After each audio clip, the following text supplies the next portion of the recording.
funkar mjög vel að sjá. Finnst þér að virka öfugt, Helgi, með... Já, ég myndi og þannig að sko þú snýðir meira beint, já, þarna það var geggjað. Ég ætla að lækka örlítið í þér, Jónsi, að slökkva þér í smástund meðan ég býr link. Og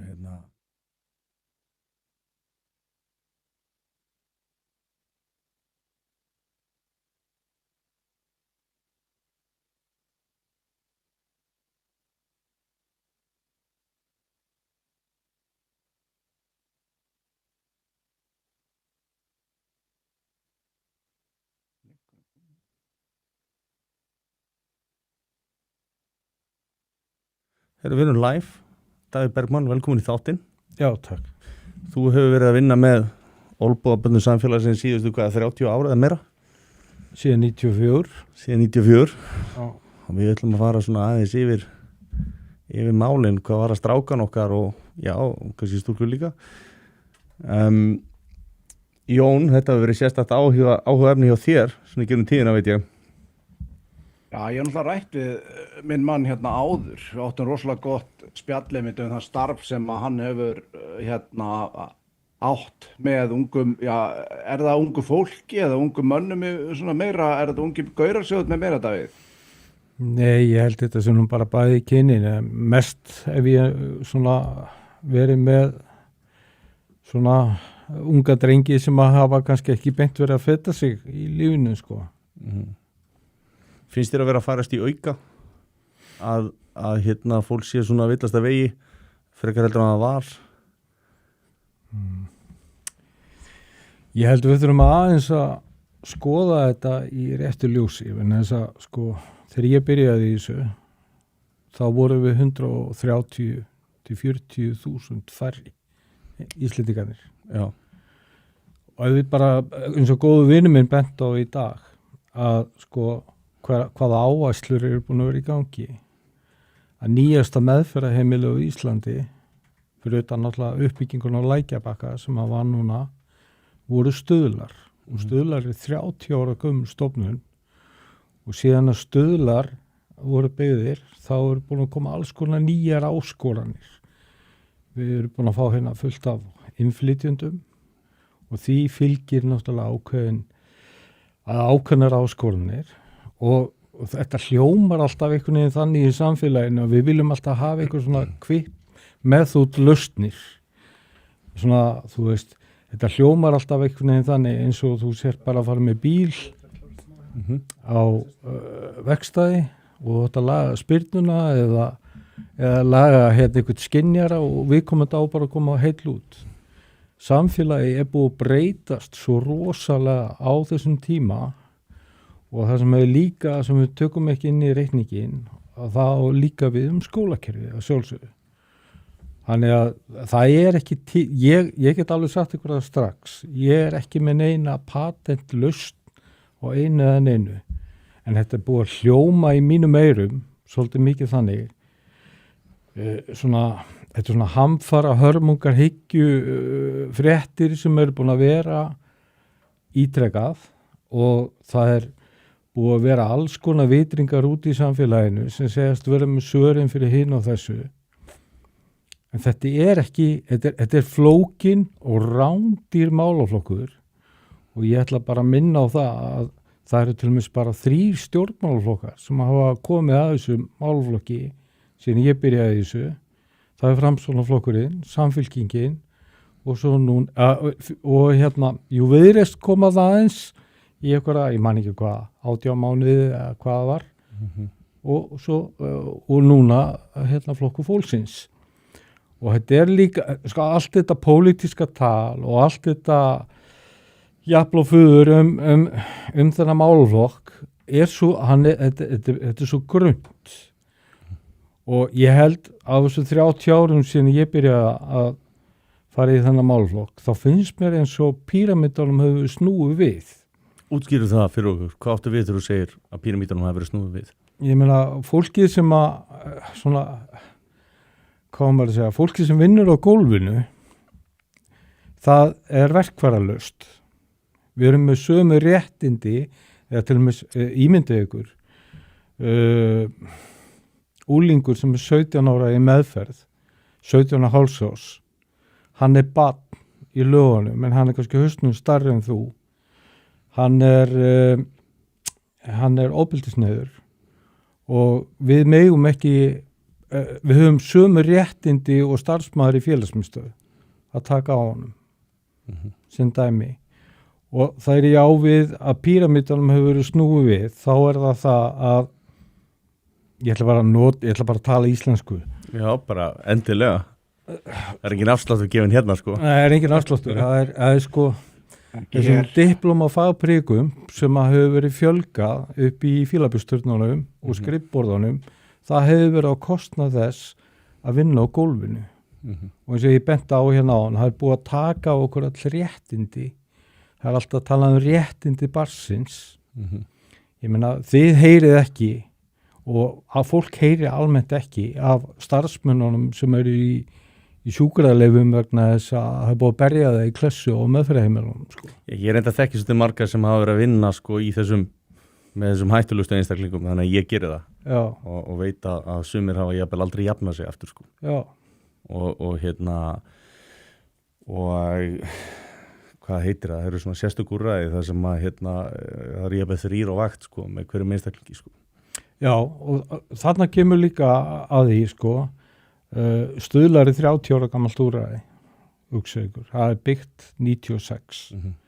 Það er búið byggja upp alls konar svona engavætt úrræði, tengd úrræði, þar sem eru, sko, 5 með einn einstakling. Þú getur ímyndað hvað það kostar, sem dæmi, á sólaring. Það eru kannski 2 á nætu og 3 að fylgja honum með við daginn. Og þetta er ekkert fáir einstaklingar. Þeir eru fáir náttúrulega í stóra samminginu ef við erum að tala um árgangin, skilu. En það sem ég átti við með þetta að píramídunum hefur verið snúið við er þetta að við erum óbóðslega upptekin af allir í svona sérfræðivæðingu, allt sem heitir eitthvað common sense. Það er einhvern veginn, það er vikið. Það er allt, heitir alltaf einhverjum nöfnum í dag. Þú ert með mótþróa þróu röskun, þú ert með kvíðaröskun, þú ert með þetta, þú ert með hitt. Þú færir svona alls konar sjúkdómsmerki miða sem afslátt einhvern veginn út í lífið, sem er engin afsláttur, by the way, en er það kannski í skólakerfinu tímabundið og það vantar þetta gamla, common sense, þú veist, taka á málunum. Ég einna helst verið að tala um þetta í tengslu við afbrot ungmenna, þú veist, að það er eins og því ég rak hópastarfi í gamla daga, þar sem ég var hann svo leiður á að sitja hverja yfirheyrslunum fætur annari, þar sem ég heyrði bara, já, ég lofa ég ger aldrei aftur. Og svo var leið og hann kom út dyrnar á yfirheyrslahörbygginu, þá var hann búinn að brjóta sér og ég kom í aðra yfirheyrslur daginn eftir. Þannig ég hugsaði með mig, hvað á ég að gera til að vekja viðkomandi til meðvitundar, hvað er að vera í afbrotum til að mynda. Þá náttúrulega fór ég bara að tala við menn eins og lögregluna og slökkvilið, björgunarsveitir, grensásdeildina, að því að þetta voru líka ofbeldismál. Fórum með á, þeir fengu alvöru fræðslu og ég vil innleiða þetta inn í dómskerfið. Ég vil innleiða svona vinnu eins og Youth Offending Team og Politíðis ungdómsklúbb sem eru fyrirmynd, það er til svona prógram. Það er bara, en það sem við gerum, við stofnum bara nefndir og ráð og í þessum nefndum og ráðum er fólki sem er efst upp í öfuga píramídanum. Í fílabjörnsturnunum. En þetta er oft sko, virðist þér að þægileg leið fyrir valdamenn, þá sem að stjórna, að skipa nefndir. Af því að fyrrið á sko af ábyrgð. Að þú skipa bara síðan nóg mikið að nefndum og ert með nóg mikið að titlum og á endanum þá veist ekki hver ber ábyrgðina. Og kannski er það tilgangurinn með því að vera með allar þessar nefndir og skipa og allir geta bent einhvern veginn og alla. Ég vol oft upplifa þetta. Hverju sitt í þessum nefndum og ráðum? Ég sitt ekki Þetta er einhverju svo kallaði sérfræðingar. Já, bara sem dæmi, ég á mjög góðan vin sem hefur búin að meðferða yfir 900 erfiðustu börn landsins í næstu 3,5 áratug. Nei, 35 ár. Hann hefur ekki sittið í einni nefnd. Nei. Hugsaður, bara sem dæmi. En það eru svona alls konar pólitísk prik sem er í einhverjum svona nefndum og einhverju sérfræðingar. Fólk sem hefur kannski lesið þessa einstaklinga, aldrei talað við þá, þekkir ekki þennan heim og þess vegna held ég þetta sé svona á stórum hluta. Fenguð þið mikla hjálp frá mannréttindastofnun Reykjavíkurborgar? Ég hætti á Stuðlum 2017 og sko maður sá ótrúlega hluti. Sko það er eins og ég benti hérna á hann, það er ekki til neinn svona kvikk meðferð, eitthvað svona einföld lausn. Þetta er samfélagslega, við þurfum líka sem samfélag að fara að spyrja okkur þeirra spurninga, hvernig ætlum við að meðhöndla þennan málaflokk? Ætlum við að gera það með sama hætti og alltaf að láta olíuskipið vera með brotna skrúu og sigla eitthvað út á haf sko, og stofna ráðanemdir, eða ætlum við að fara að vakna? Vegna þess að ég hef sagt það áður og mörgusunum áður í viðtölum, sko, þegar ég fór til Danmörku 95, þá spurði lögga mig í Kaupmannahöfn þegar við vorum í samstarfsverkefni útideild og svona feltarbeider svona lið sem vinnur á götunni og þá spurðuðu mig hérna, eru þið farin að stofna klíkur? Og þá var enga klíkumyndanir í Reykjavík. Hvað er að gerast í dag? Eru þið farin að stinga okkur aðra? Bara áðan, las ég frétt. Það var eitthvað stungin í gær og það er hverja einustu helgi annarkvort stórfelld líkamsárás, hnífstungur og hvað það er, það var vara við þessu. Ég man að þú talaður þetta einhvern tímann, ég var á opnum fundi. Já. Og þú sagði frá þessu, eru þið farnir að stinga fólk, eru þið farnir að stofna klíkur og þetta var þetta ekki Svíþjóð á Danmörku? Jú, og lögreglan þar. Jú. Yfir, já, akkurat. Og hérna svo gafst þessu nokkur ár og þeir voru alltaf sannspáir sko. En mér hefur þótt þetta, ég byrjaði fyrst, ég bjó nefnilega í Svíþjóð tíma og ég fór að vekja athygli á þessari þróun sem var þar. Ég las hérna, það heiti Brot dómsmálaráðuneyti, ég held að þessi dómsmálaráðuneyti gefa allan út svona glæpastatistík sko, tölfræðina og ég kynnti mér þessar skýrslur og það voru alltaf skrifað með svona rosalega löngu millibili og það voru alltaf verið að endurskilgreina hluti svo var ekki hægt að bera það saman, það voru svona verið svona sópöllu einhvern veginn út í teppi af því þetta kom sér náttúrulega svolítið illa fyrir stjórnarflokkana sem að til að mynda voru búin að vera að ýta undir ákveðna þróun og til þess að vera ekkert að fara eins og köttur í kringum heitan grauta þá var bara verið að tala þróun til þess á fjölda innflytjenda frá löndum sem voru með allt aðra sko önnu grunngildi og bara svona menningu höguðu sem öðrum hætti áttu erfitt með aðlagast og fleira maður byrja að vara við þessu svona 2015-16 og þetta eru raunveruleikin í dag og það er alveg ótrúlegt einhvern veginn hvað við erum alltaf lengi að bregðast við finnst mér jafnvel svona hlutum sem eru svo ótrúlega augljósir bara úr Evrópu og við sjáum þetta hvað finnst þér þetta? Þetta er ákveðin afneitun vegna þess að sko ef við gerum ekkert í þessu til að mynda ef við erum að fá einstaklinga hvort heldur þeir koma frá Miðausturlöndum eða hvaðan þeir koma sérstaklega frá svona ríkjum sem eru svona við myndum kalla þróunaríki eitthvað skona eða þriðja heimsríki þessari einstaklingar ef við læra til dæmis ekki tungumálið þá erum við bara að búa til uppskrift að stéttskiptingu í samfélaginu og við þurfum ekki nema að horfa til bara hvernig menntamálin eru og hvernig sústaða er og hverfaskiptinguna og allt þetta.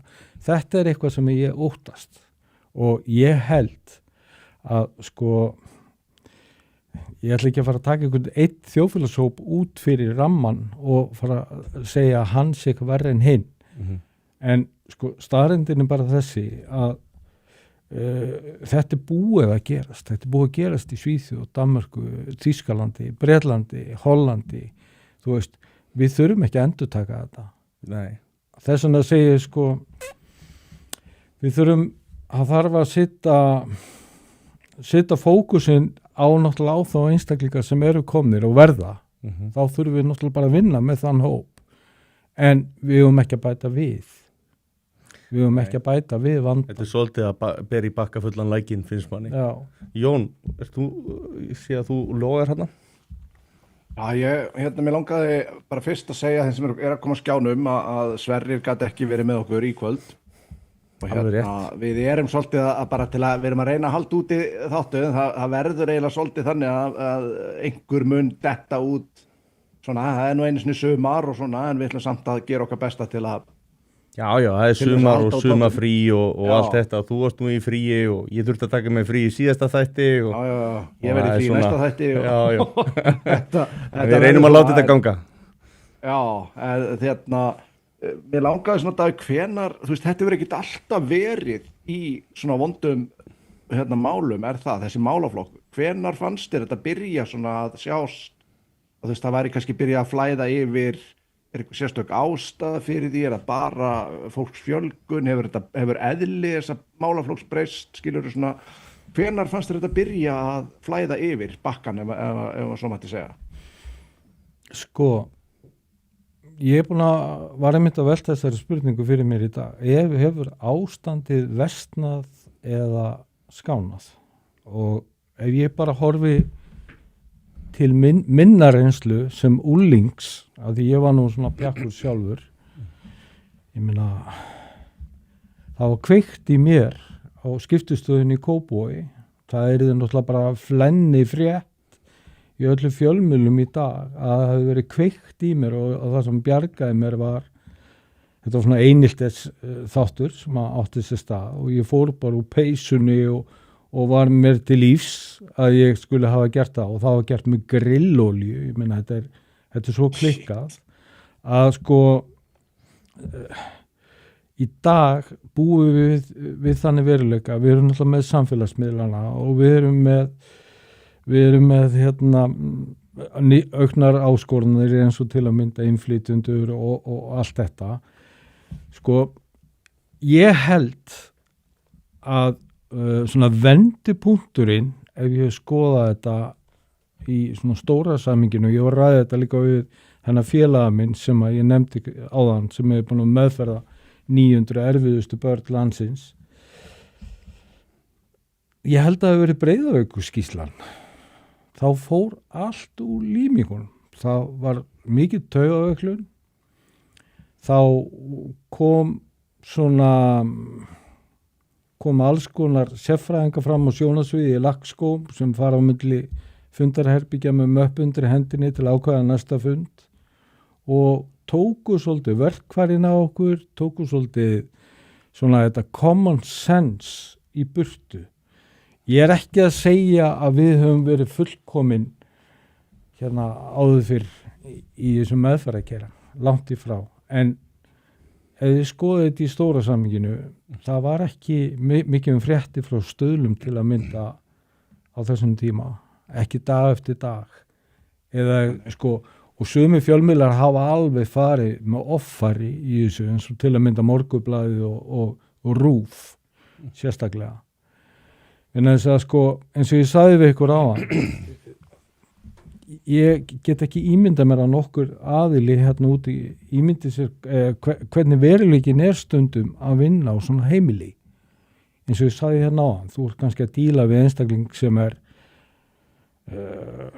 17 hálfsás, hausnum stærri en þú, nautsterkur og þú átt að díla við hann eins og leikskólabarn af því að það má ekki gera þetta og má ekki gera hitt. Og kannski með mikla reynslu á slagsmálum, kannski heimilisofbeldi eða einhverju slíku Nákvæmlega. Akkurat. Ég meina, ég var til þess að segja við félaga minn í dag, ég man til þess eftir einu atviki, það var það sem að drengur stökk á mig, hann var upp á bakinu á sófa á stöðlum, hann stekkur á mig aftaverðu, grípur höfuð á mér og hleypur með hausinn á mér utan í steinvegg.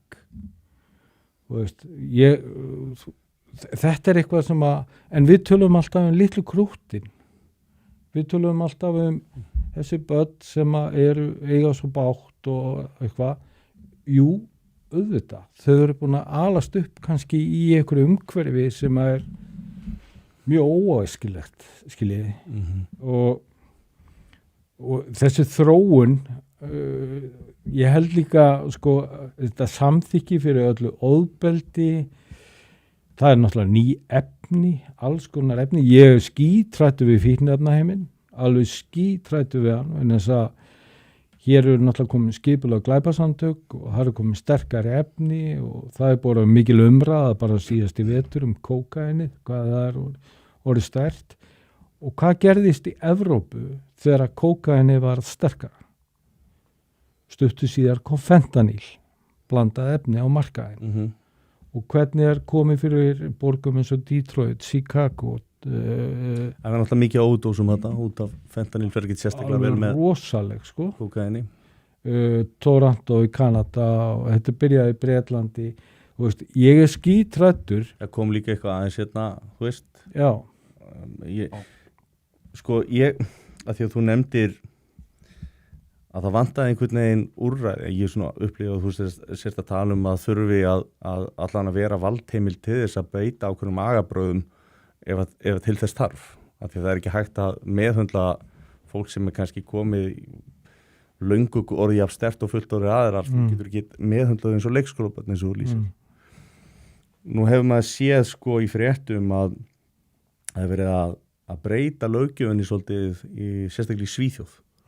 Þeir hafa verið að lækka til dæmis refsiramann, þar að segja með tillit til aldurs. Þú getur dæmt núna sko 14, já. Já, hann átti að vera 13, þau lækkuðu í 14. Eða hækkuðu upp í 14. Og þetta gerist út af því að hóparnir sem eru að koma inn vita það að þú ert ekki sakhæfur og þeir byrjuðu að nota börnin í auknum mæli til þess að trafíka fíkniefni og annað sko. Fyrst tekur eftir þessu hérna. Jón, viltu negla ykkur inn? Já, ég ætla bara að segja mér það, ég ætla bara að bæta inn í þarna, þeir eru líka byrjað að nota þeim til að myrða fólk, láta hafa byssur og eða handsprengjur til þess sko. Já, frábært innskot, alveg hárrétt. Og svo ætla ég að nefna að það er ekki bara í þessum bransa sem að menn eru búin að missa allar heimildir til að grípa inn í til dæmis, bara til dæmis kennarar sem dæmi. Þú mátt ekki grípa inn í beita einstakling valdi, sem nemanda eða þú ert kennari, jafnvel þó að hann sé að beita aðra nemendur ofbeldi. Bara mátt ekki gera það. Það er bara, þú ert bara að horfa þá á brottrekstrarsök eða eitthvað álíka. Það var dæmi ekki fyrir svo lungu, þar sem að það nemandi sem að kýlir kennara sinn og kennarinn sko kýlir tilbaka. Þetta hefur svona í almennu tali verið talin sjálfsvörn nánast sko, eða þú veist, ég veit ekki, eða bara svar í sömu mynt sko, manni finnst það svona að vera alveg innan ramma þess sem er eðlilegt og siðferðislega rétt. Honum, sko, hann er ákærður reyndar og fór fyrir dóm og hann sýknaður eðlilega. En þetta finnst mér sko lýsa svolítið hugmyndafræðinni sem er verið að vinna eftir innan dómskerfisins sko. Já, það er þetta common sense, það er að setja mörk, það er bannorð í dag. Já. Ég meina, hópastarfi mitt endaði á sko háborði hjá barnaverndarstofu með fullt af sérfræðingum sem sögðu að ég ætti að fá áminningu fyrir að reka þetta hópastarf og ég fekk áminningu fyrir að því að þetta voru ekki viðurkenndar aðferðir. Viðurkennda aðferð er, þú veist, ég fór með á hentum sjóin í Blautgala, þú veist, til þess að sulla í öldunum, til þess að finna fyrir stjórnleysinu, til þess að geta rætt hluti eins og svona getur þetta verið í afbrotaheiminum. Ég fór með áleitt og sígan yfir fjall af því að sko þeir voru alltaf að tala að það verið að leiða þá inn í eitthvað. Það var alltaf einhverjum öðrum að kenna og þarna var markmiðið að sígan yfir fjall að þarna áttu að treysta á búnaðinn og sjálfa sig og hverjið þóru ekki að síga. Það voru þeir aðal töffararnir sem þorðu því ekki og þeir mistu svona valdið yfir hópnum með neikvæða atferðli sem dæmi. Þetta þótti ekki viðurkennda aðferð. Það þótti ekki viðurkennda aðferð þegar fóru með á gaurana sem voru búin að vera að stela bílum, keyrandi fullir á slökkviliðsstöðina þar sem við klipptum í sundur bíl og dróum 50 kíló dúkku og endurlíkuðuna á tíma til þess að koma þeim í tengslu við veruleikan. Þetta er ekki bíóveruleiki þar sem eitthvað stendur upp og og allt í gúti eins og í bíómyndinni. Þetta getur verið bara líf og dauði innan einhverja 2 mínútna. Það þótti ekki viðurkennd aðferð því fórum þau í Reykjavik þar sem þau þurftu að standa saman, halda í hvora aðra inn í lokuðu rými með loka fyrir augunum í myrkri til þess að finna fyrir því hvað að tilheyra. Þetta hljóma bara svo ógeðslega skemmtilegt námskeið. Ég segi bara alveg eins og ég bara verið virkilega til í að gera þetta sjálfur. Ég gerði þetta mörgu sinnum. Ég fór með á grensásdeildina þar sem voru sérfræðingar í höfuðhöggum, þar sem þessi gæði voru kannski búin að vera að berja einhverja sundur og saman sem sagði við á 1 kjafshögg getur leitt til dauða, og ég fekk með þessa einstakling til að mæta sem að var fullkomlega eðlilegur nema þegar þú fórst að tala við hann þá datt hann alltaf út af því að hann var fyrir alvarlegu höfu ekki í ofbeldi, og strákarnir sáu það að þetta var svona raunveruleikin. Þú veist, ég fór með... Það ertu með myndbönd að því, ég var að horfa á franska strákin sem var slegin niður af hópi innflytjandi og lamin í dag og dó síðan 3 dögum seinna og þeir eru að hlæja af þessu og taka myndband og svona. Ég get alveg ímynda mér að þetta hafi áhrif á fólk þegar bókstaflega sér einhver deyja á myndbandi fyrir fram að sig að þessi tengsla röskun, eða mætti ég segja það að orsök og afleiðing sem er ekki til staðar, að þú er að kveikja á henni svona halló, veist. Ég bauð Reykjavíkurborg að taka þessa stráka í mjóttinni að mér í svona vinnu, sagði bara, ég hringdi mér og sagði, ég hef verið með svona starfaður og þið vitið og þetta gekk bara mjög vel og ég skal taka þessa stráka mér með svona vinnu, með þetta í huga. Nei, það voru komnar einhverja konur á háalögum skóm í málið, Já.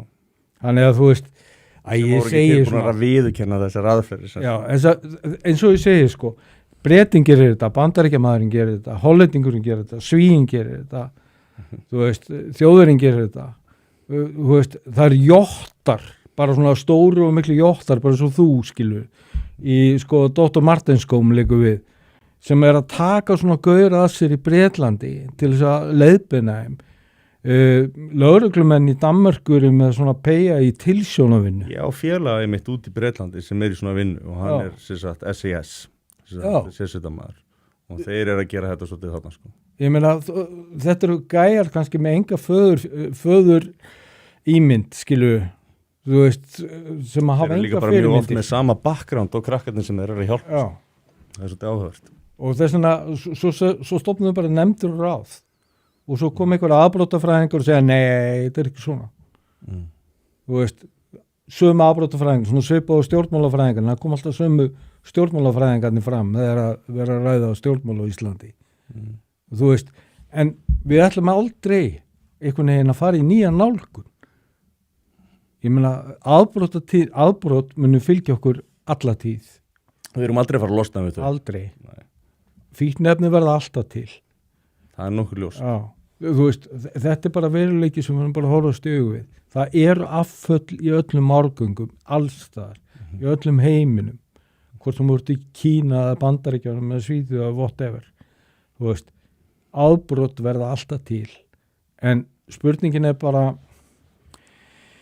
það er ekki að fara að tækla þessar hluti með öðrum hætti. Ég er búin að hitta, ég veit ekki hvað ég er búin að hitta marga dómsmálaráðherra og einhverja aðstofamenn. Við fórum til og með síðan og félagi minn, ég ætlum bara að nefna hann, og okkar aðal sérfræðingur í þessum málum, Gretar Halldórsson, sem er hætti sem deildarstjóri á Stuðlum í 2023 og var búin að vera það frá upphafi. Þar í Eskilíðinni. Og þú veist, við erum búin að hitta einhverja sérfræðing á einhverjum svona fundum, það sem er kaffi og vínabrauð og eitthvað og svo heyrðum við ekkert meir. Rosalega sniðugt. Þetta er frábært strákur, þetta er rosalega sniðugt, en hvað svo gerist ekki neitt. Þannig þess að svo bara, eins og ég segi, nú býðum maður bara, hvenær verður næsta menningar hnífstungumál? Ég ætla bara að skjóta að það eru mjög stutt í það Já.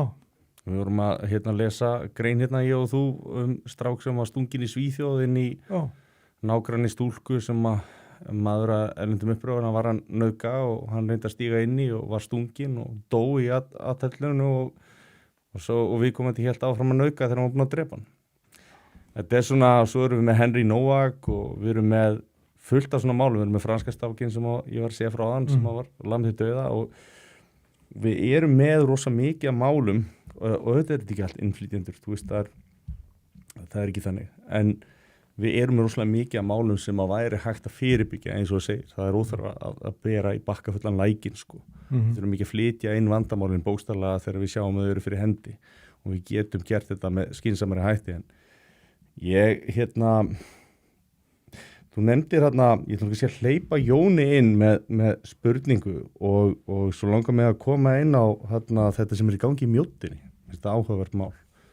Jón. Já, ég ætlaði svona bara að bomba þegar Davíð var einmitt að tala þetta dæmi með að þeim er boðið á fundi og svo bara heyra þér ekkert meir. Þetta við erum að sjá þetta að það er eitthvað sér íslenskt fyrirbæri, það er eitthvað svona ákveði vinnusnobb eða hvað maður á að kalla þetta.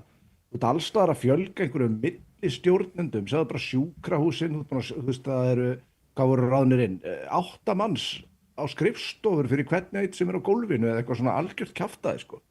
Við erum að sjá þetta í öllu sem er að gerast og það er eitthvað svona, eins og Davíð nefndi á hann, það er eitthvað aðilar sem er búin að lesa sér til þessi mál, þú veist, þú þarft ekki að hafa umgengist úlinga mikið til þess að vita það.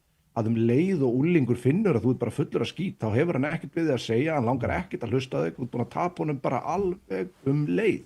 Þannig að þeir finna alveg þegar þú ert ekki með þessa praktísku þekkingu eða ert að tala við það eins og smábarn eða þú veist, þá ertu orðin bara svona, þá er það bara að segja að þú vilt heyra svo þið geti spila með þig, fengið að þið vilja frá þér sko. Og þetta finnst mér alveg stórt vandamál að það einmitt þegar að menn með svona reynslu eru að ég liti fram hjá þeim í einmitt þessum málaflokki. Finnst það bara mjög, mjög slæmt. Já, ég get, sko, ég er búin að vera að hugsa þetta líka, jú, maður satt alls konar fundi í gamla daga þar sem að voru svona, við notuðum orðið þegar þeir heyrðu nú ekki til, diplómaprik, voru einmitt að tala með þeim hætti að maður skildi ekkert hvað þetta fólk var að fara. Þannig að sko, það þurfti alltaf að gefa öllu eitthvað nafn, eitthvað svona faglegt sem að var ekki neitt. Það vantaði þetta svona common sense, eins og ég nefndi á hann, eins og til að mynda þetta hópastarf. Þú veist, þetta er bara common sense.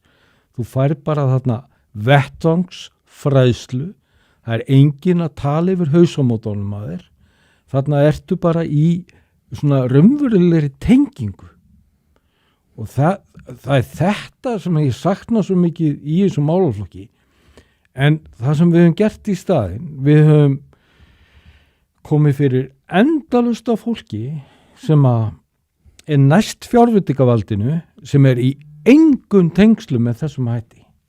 Þetta hljómar svolítið svona eins og þú myndir mennta einhvern í háskólanum til þess að vera smiður en hann hefði aldrei sett glugga í, hann hefði aldrei sett hurði, kynni ekkert að parketleika, veistu hvað ég vera? Þetta er svona, þú veist, ef þú ætlar að vinna með höndunum, ef þú ætlar að vera iðnaðarmaður eða hvað sem þú ætlar að gera, þá verður actually að vinna vinnuna.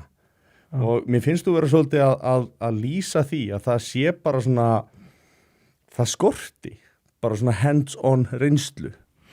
Ég sko, ég ætla nú að... Það virðist vera rosalega gjáat á hana milli þessari sem er að stýra og eiga að vera innan gæsalappa fagfólkið og svo þeirra sem að hafa kannski áratugar langa reynslu.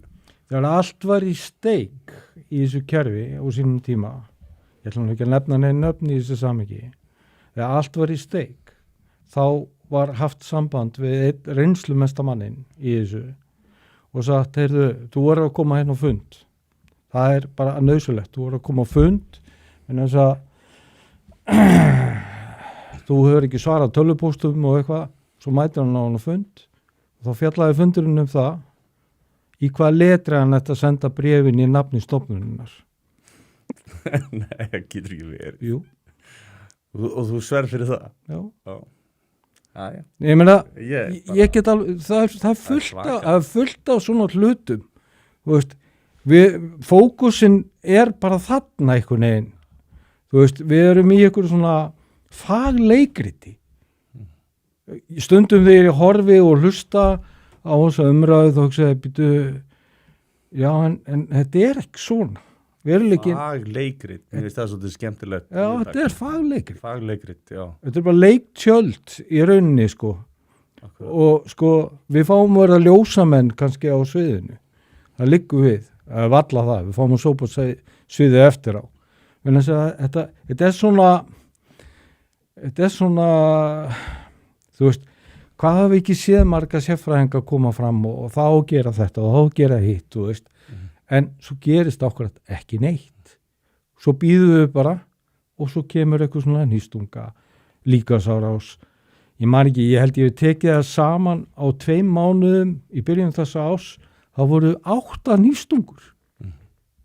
Ég hef heyrt þetta frá mönnum sem að ég þekki innan lögreglunar sko, að sko bara á síðustu árum þá hafa nýstungur aukist svo svakalega sko, að minnir einhver að nefnt að þetta hafi verið komið bara upp í 2 viku sko. Vitið hvað fjölgun útkallaða hjá sérsveitinni er búin að aukast frá 2014 til 2024? Gífurlega, en ég held að það hafi líka með svolítið annað að gera. 12 sinnum. En þegar þú ræður inn fullt af fólki sem er undir 50 kílóum í lögregluna, sem að getur kannski ekki dregið þessa stöðluðu 70 kílóa brúðu sem að var notuð áður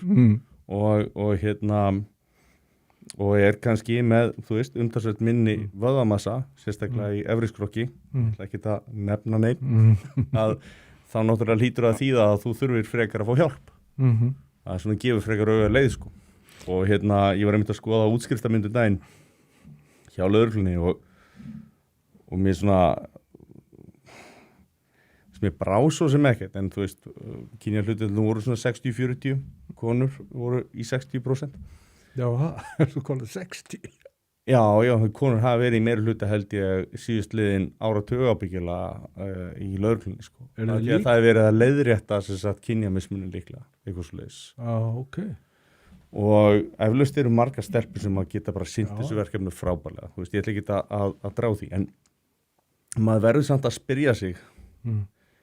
Það eru til dæmis þyngdarflokkar í bardaíþróttum fyrir ástæðu. Þú veist, og það eru þyngdarflokkar í glímu, í júdó, í MMA, í boxi, í kickboxi, það er alveg sama hvað það heitir, alltaf þyngdarflokkar. Og kynjaskipt. Já, og kynjaskipt. Og þess vegna spyr maður sig býtu, ok, ef að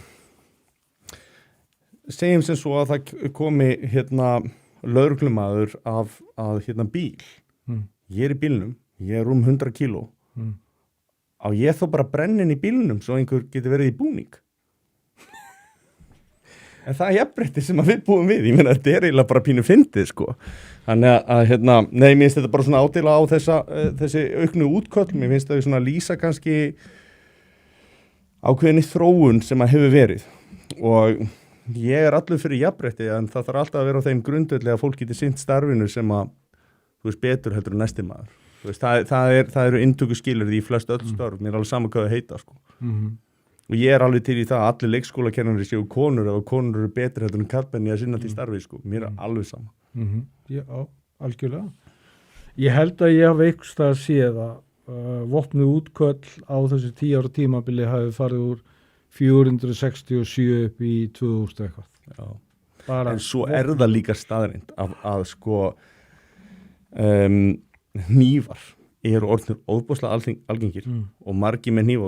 Maður verið að sjá svona bara í þessum myndböndum, þú veist, Instagram, Facebook, TikTok, að menn eru bara farnir að rífa hnífa í strætó. Já. Bara farnir að skera fólk, þú veist, eitthvað svona hálf random fólk sem er að rífast við, bara í strætó. Maður svona, þetta er ekki heimurinn sem ég ólst upp í, þú veist, það var enginn sem dróð upp hníf, menn bara slóust, sko. Það kann nú alveg farið illa, en ef þú er stungin, þetta er ekki dósipað því að fá bara skotsár, sko. Ég held að, sko, eins og þegar ég fór með peyjana hann á grensásdeildina og vorum að tala nýstungurnar, þá þú er 2 mínútur sko og ef að hnífsblæðinu snúið í þér og tekið út, þá áttu eiginlega bara enga sens eða fyrir lifrina, þá ertu bara dauður sko. Ef þetta fer í æða líffæri þá ertu dauður. Já, ég minna að þú veist, það er svona eins og þú segi þetta er á svo mörgum vígstöðum eins og ég sagði í upphafi, við þurfum að fara að gera eitthvað svona samfélagslegan sáttmála og fara að taka hlutina af svona festu og alvöru og fara að endurvekja gömlu gildin eins og ég nefndi hérna áðan, þessi common sense. Þú veist, ég var sendur út á Suður sem krakki, þú veist, alls konar heimili og bla, þú veist, og hvaða heimili situr eftir? Það er heimili þar sem ég kynntist gömlu manni, hann var 78 ára gamall og hann, þú veist, hann heyrði mig og sá og kendi mér að hefla tré, talaði við mig og var til staðar eins og þessi hugmyndafræði tengslu við hópastarfi á sínum tíma. Þú veist, hópastarfið er nákvæmlega þetta, að heyra og sjá, leiðbeina, það ætti að vera svona lykil orðið þegar það kemur að ungum afbrotamönnum. Það er ekkert langt síðan ég var á fundi með, hvort það var ekki á landstingi Miðflokksins, að þá kemur þar fangavörður og talaði hérna að ungi fangar var svo óagaðir og erfiðir. Það var svo erfitt við að eiga og svona ofbeldisneiðir og eitthvað svona og við sjáum þetta bara, þetta blasir við okkur, við erum að sjá alls konar fréttir og fangelsunum. Það er einfallega vegna þess að við hættum að draga mörk í sandin, draga línu í sandin, við hættum því. Við öll þessi verkfæri sem við höfðum, þau voru tekin. Teldu upp fyrir mig þessi verkfæri, svona Já, top of your mind. Ég skal bara taka sem dæmi. Við vorum eins og með, þegar ég vann á Stuðlum, þá vorum við með svona þrepakerfi. Þú vannst þér inn með hegðun. Þá fékkstu sem sagt umbun fyrir. Svo var því hætt í nafni einhverja mannréttinda. Jesús Kristur. Skilu. Og þú þurftir ekkert að hafa fyrir hlutunum. Þannig að basically þú þurftir ekkert að vinna þér inn neitt. Það skipti engum máli hvernig þú hagaði þér, þannig að þú hafðir engan hvata til þess að hafa þér betur. Það var orðið þannig á tímabili. En þetta svolítið minnir mig svolítið líka bara á hvernig við erum að taka á hlutunum hvað glæpamönnum yfir höfuð. Nákvæmlega. Sko, það er alltaf verið að hugsa mannréttindi glæpamannana miklu frekar heldur mannréttindi fórnarlambana. Bingo. Þú veist, og þessu var snúið við í ríki í Suður Ameríku og það var með hæstu mórtíðni í heimi. El Salvador, já. Ég held að þessi komið lægstu í heimi. Já. Og forsendin sagði bara, já, hvað með réttindi fórnarlambana? Nákvæmlega. Þarna komum við svolítið að kjarnanum. Við komum að kjarnanum að eins og í bíómyndinni sem var Vinciletti eða hvað hann heitir. Já, Citizen Vigilance. Já. Það sem að maður tekur bara, hann fær nóg og segir bara, Vigilante. Ég tek þetta í mínar hendur, ég er búin að sjá hana og ég hugsaði, hvað ætla að segja margir sem hugsi svona? Ég sá hana líka bara í fyrradag. Já. Og ótrúlega illa leikstýrmynd reyndan eins og Jón Þórmar var búin að segja mér hún yrði. Þetta var lélegasti leikstjóri sem að vissi en boðskapurinn var þú veist, svona kom hann ekkert á óvart og það sem að manni finnst svo skrítið er að þarna er maður sem er að taka á hópnauðgurum og morðingum og einhverju svona liðiskiluru og nýðingum og það vekur upp rosalega sárar tilfinningar hjá einhverju skrýtnu fólki sem að veriðist vera svo andum það að nýðingar fái að halda áfram að nýðast á fólki og hafi mannréttindin til þess. Já. Hvað finnst þér að þetta? Ég verð náttúrulega að taka upp hanskan fyrir minn mann Uwe Boll sem er leikstjóri myndarinnar og ég reyndar sagði að þetta væri líklega lélegasti leikstjóri í heimi. Þú sagði það orðrétt.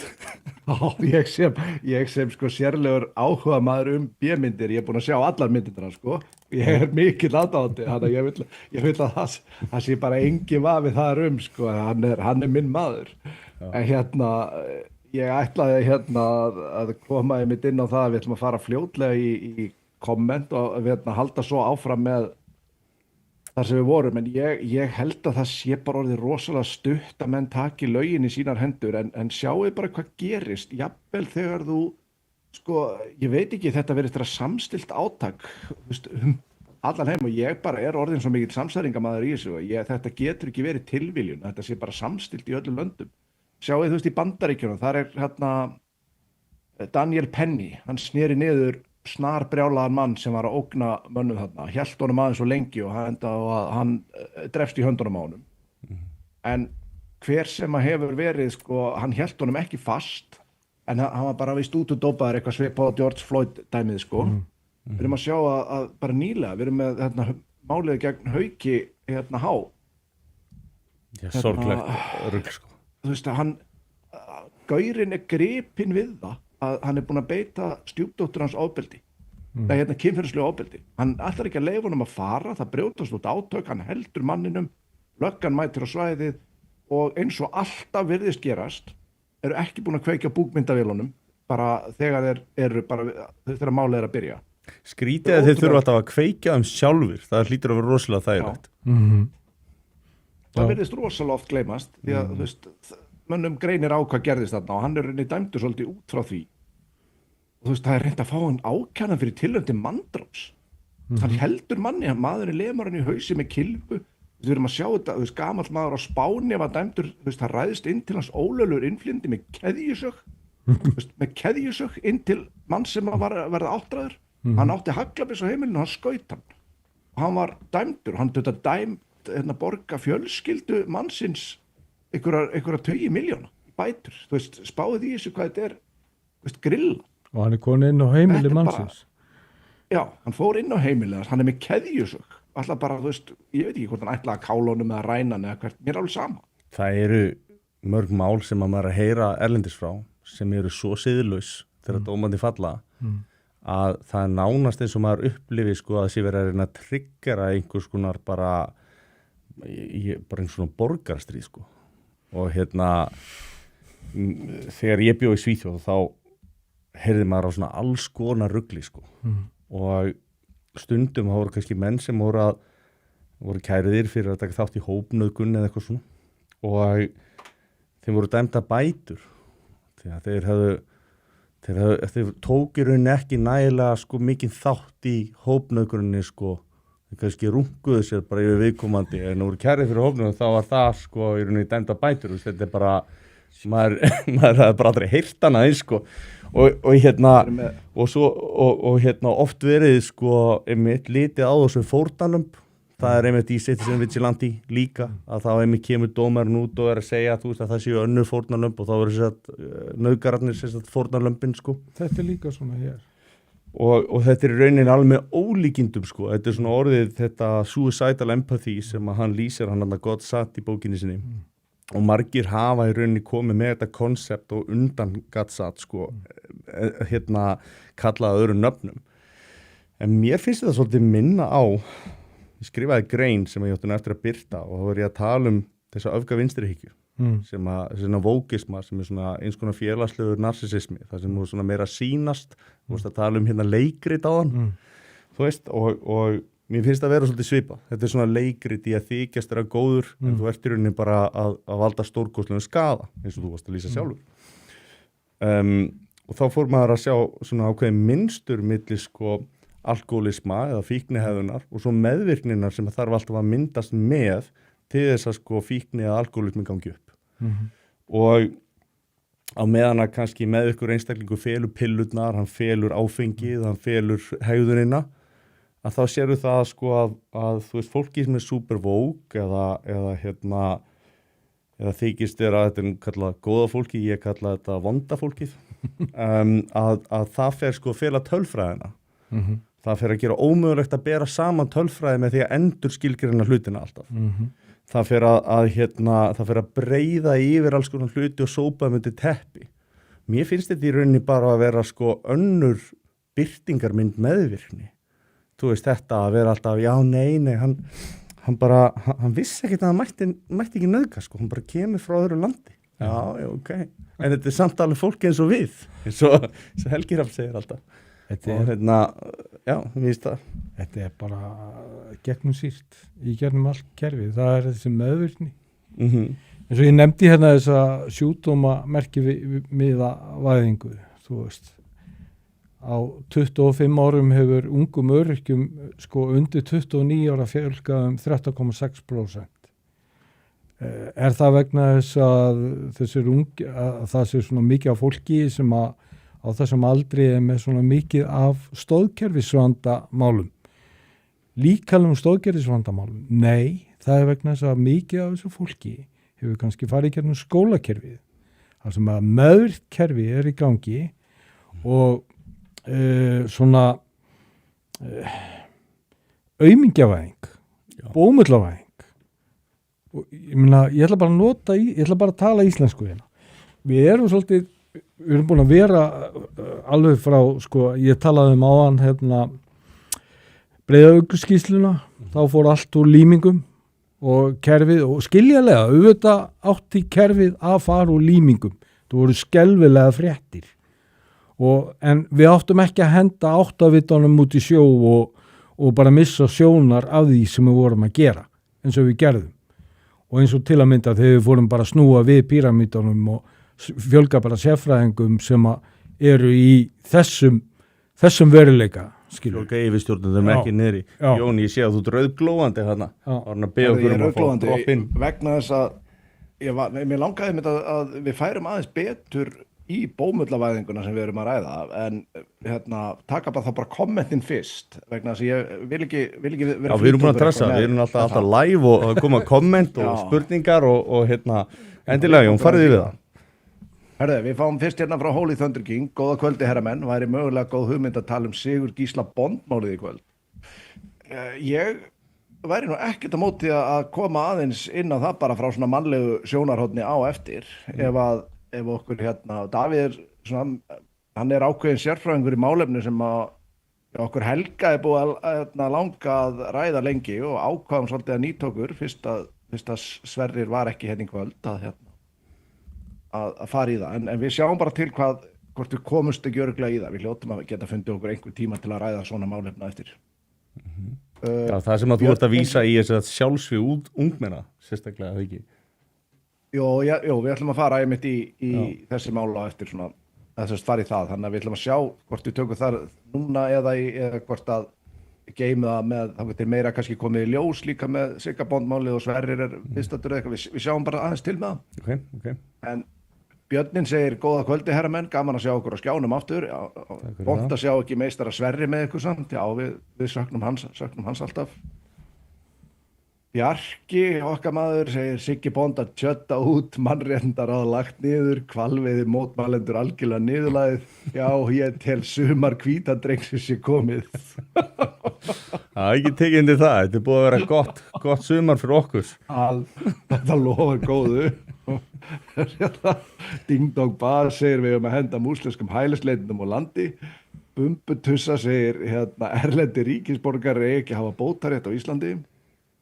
Hrafnetta, okkar allar besta segir góða kvöldi, takk fyrir að hafa dabba, vel gert, bið að heilsa. Svo kemur nefnilega Bjarki segir aftur, sorglegt að Sverrir hafi beilað á okkur fyrir helgarhafn, óskað þeim samt góðra hveitibrauðsdaga. Það var glæsileg mynd sem hann birtaði hann saman í brúðkaupi, sást hana Helgi? Nei, heyrðu, ég er ekki búin að vera nægilega mikið á samfélagsmiðlum síðustu sólarhringinn. Það er að vekka mikla lukku. Voru þeir saman félagarnir í brúðkaupi? Já. Þú tekir þetta glæsileg myndaðum saman. Þeir urðu rosalega góði félagar eftir þáttir, eins og það stemdi nú í bara í slagsmál sko. Fyrstu svona 2 klukkutímana. Ég bað Sverri að taka hana niður, skjárin hjá mér, hann hafi bara höndlað ákveðið magn kynþokka á einni mynd, Herðu, svo kemur sama mamma segir gott að konum fyrir fjölgandi í löggunni, það var eftir að vorum að ræða einmitt málið með að þurfa að taka líkamlega á aðilum og svo kemur Bjarki og segir aftur, ég upplifi aldrei að mikla öryggistilfinningu eins og þegar 155 cm 30 lögreglukona með tannstöngul handleggi labbar fram hjá borðandi rjómaís og svo segir Þetta bara þessi Dabbi var að tala áðan, þú veist, þetta bara svona common sense, bókstaflega. Jú, þetta ætti náttúrulega að vera það. Já, þetta svona í alvörinni, sko, þú veist.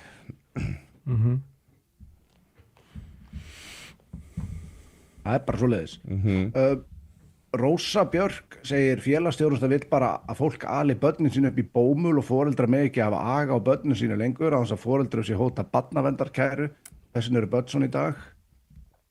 Mér langar að nefna ég þurfti nú einu sinni að taka strætó og í Bíóvöllunum.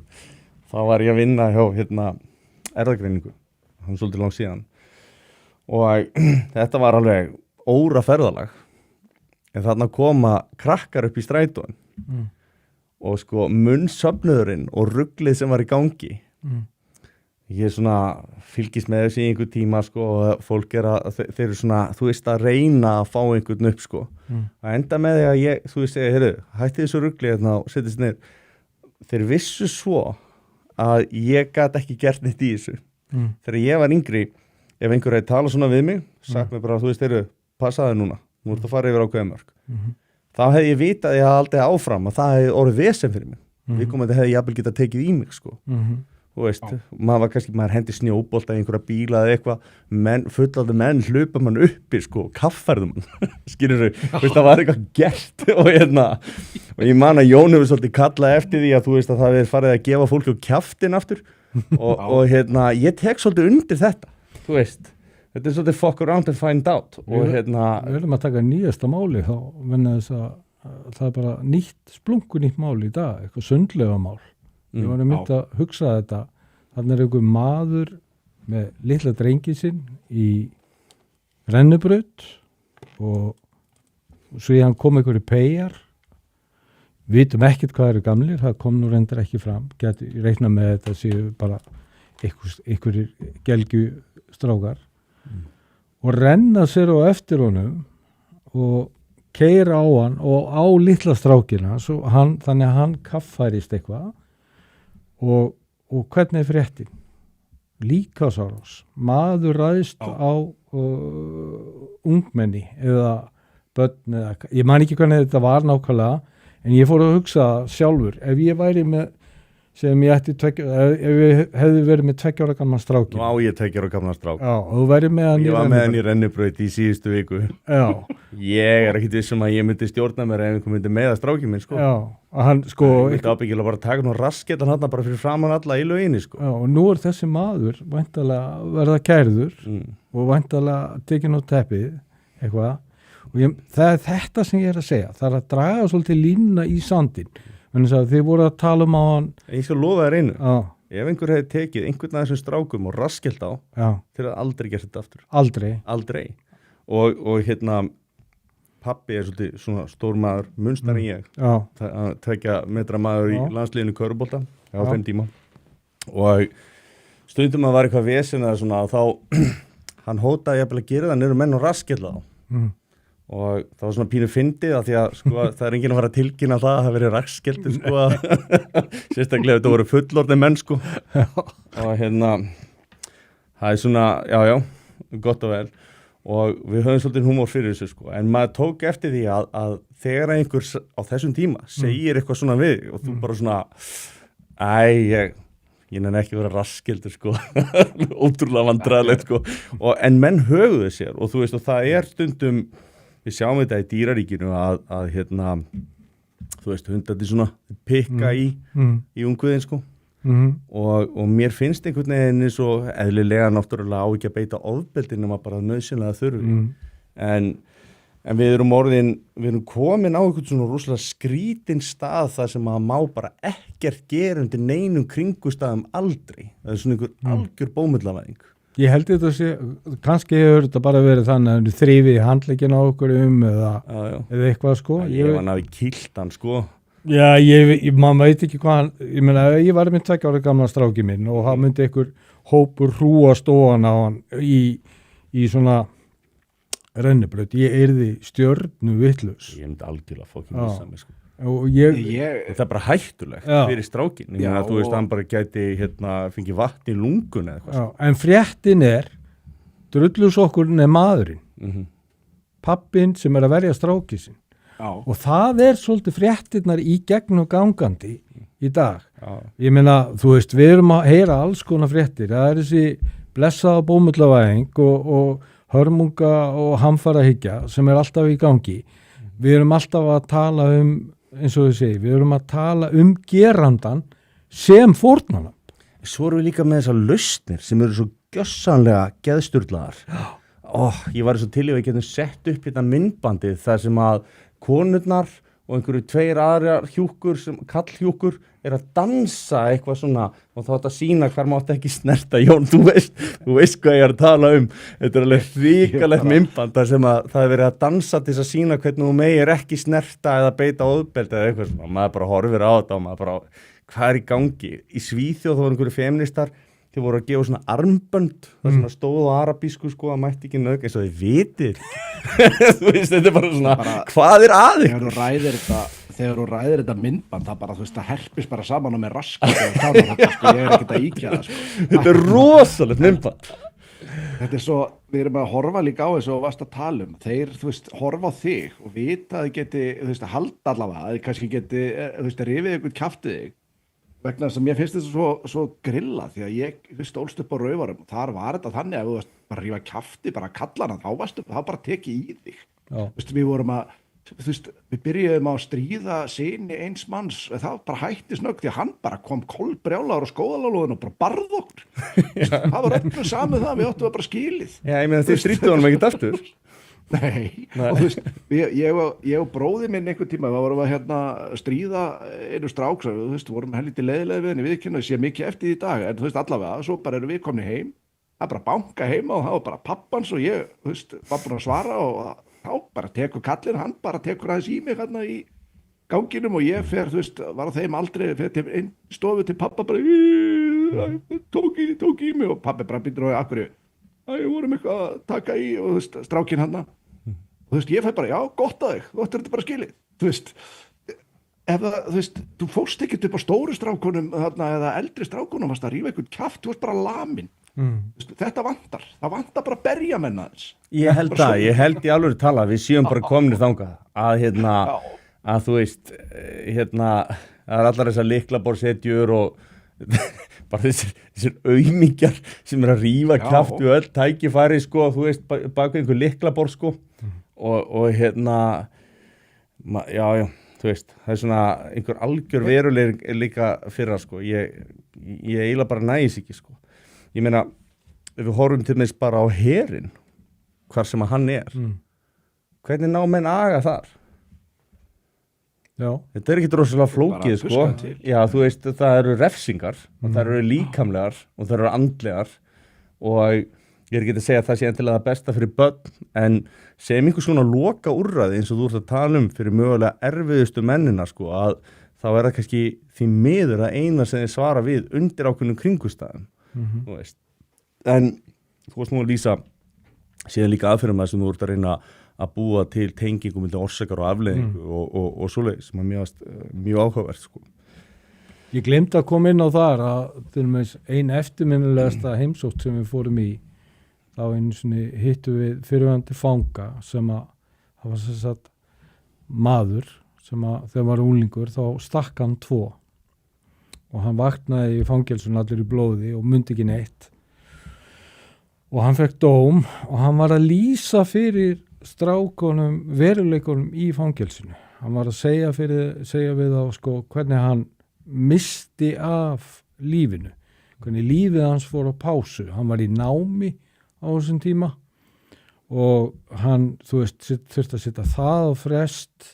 Hann náttúrulega var að stofna fjölskyldu, kærastan svo ólétt og hann var svona að lýsa þessu fyrir þeim hvernig veruleikin þegar þú ert bara komin inn í búr inn í þann veruleika og í þeirri sömu heimsókn þá fórum við þá settum við á inn í svona fangaklefa í 2 mínútur og læstum hurðinni í 2 mínútur og þeir höndluðu það ekki.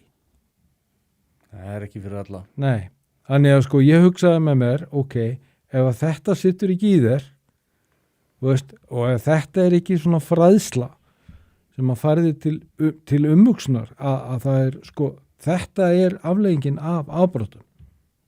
Skilu, þá veit ég ekki hvað það er. Ef ég hef sagt við þá yfir skrifborð, já, svo ertu læstur inni og þeim alveg sama, sko. Það fer bara inn eitt eirað, út hitt. Þú veist, eins og við vorum líka að ræða sko, ég ekki talsmaður þess að beita ofbeldi, en hins vegar ég talsmaður þess að við dæmum til dæmis meðferðar. Við dæmum til það sem sko, það ákvæði lögum í 57. grein almenna hegningarlaga ákvæði það sem þetta að dæma til dæmis í svona hópastarf. Það sem þetta að dæma til þess að það sé tilsjónamaður með þér. Það að dæma þig þannig að þú hefur ákveðin bara hafi ykkur aðrir áhrif á þín fjármál til að mynda og alls konar. En við notum þetta ekki. Dómarar í Bandaríkjunum virðast geta dæmt fólk bara í nánast hvað sem þeir vilja. Ég segi ekki alveg svona nánast. Þeir fá rosalega frjálsar hendur með þetta. Og maður sér það að þú veist að ég veit ekki, ég gef rosalega lítið út á svona community service sko. Ég finnst þetta nú vera frekar svona vel sloppið. Ég held að hard labor myndi virka mjög vel. En þú veist, það var líka þetta umbuna, þú veist, ég meina ef þú ferð og gerir eitthvað úr þér og ferð í nám og stendur þig að það var hægt að klippa helminginn af dómnuðinu með meira eða þú ferð út og reynslulaust en að sama skapi, ef þú ætlar ekki að vinna neitt með okkur, þú veist, þá getur bara farið upp á Sultatanga. Þú veist, þá getur bara verið að grafa þar fyrir einhvern nýr virkun, sko, mjögna. En fattar þú veist, þá ertu bæði með þess að umbun og refsingu fyrir hegðun og mér finnst það áhugavert, sko. Jón, ég sé að þú með spurningu. Ég verð nú bara að lýsa yfir hvað ég ánægður með þessa, skal ég segja, tilhneigingu þína til að vilja til að láta menn grafa skurði.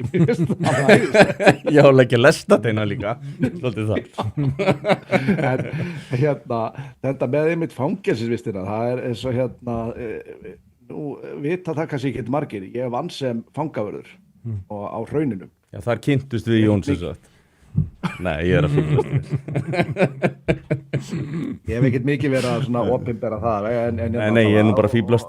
Já, og ég átt alveg, veist, gott samband og allt svona við marga. Það svo margi sem að fatta ekki alveg, menn halda að sé bara, ok, það kannski ekki rosalega hörð refsivist með við rússnesk fangelsi eða eitthvað. En það einmitt ekkert grín að vera lokaður inni. Það engin sæluvist að vera, fólk fattar ekki þessa frelsissviptingu fyrir nú bara held ég bara fyrir en þú finnur hann á eigin skinni, sko. Nei, og þetta ekkert grín.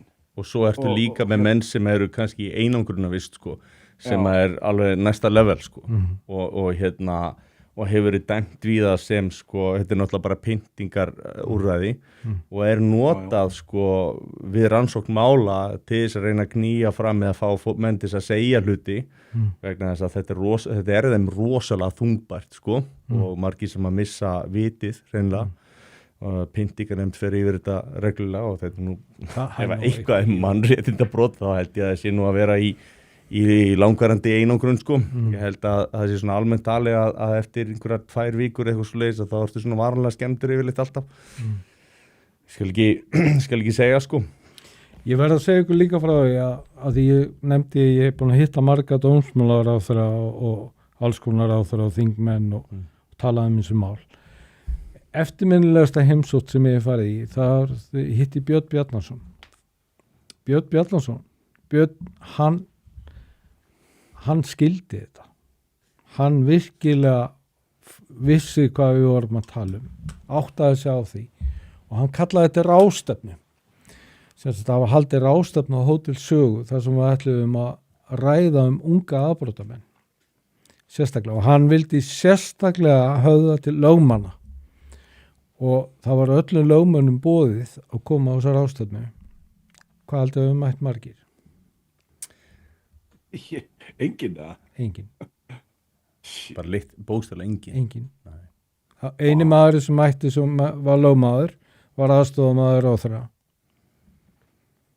Það rosalega. Og það var, og á þessar ráðstefnu voru náttúrulega fullt af félagsfræðingum og ráðgjöfum og eitthvað svona, skilju.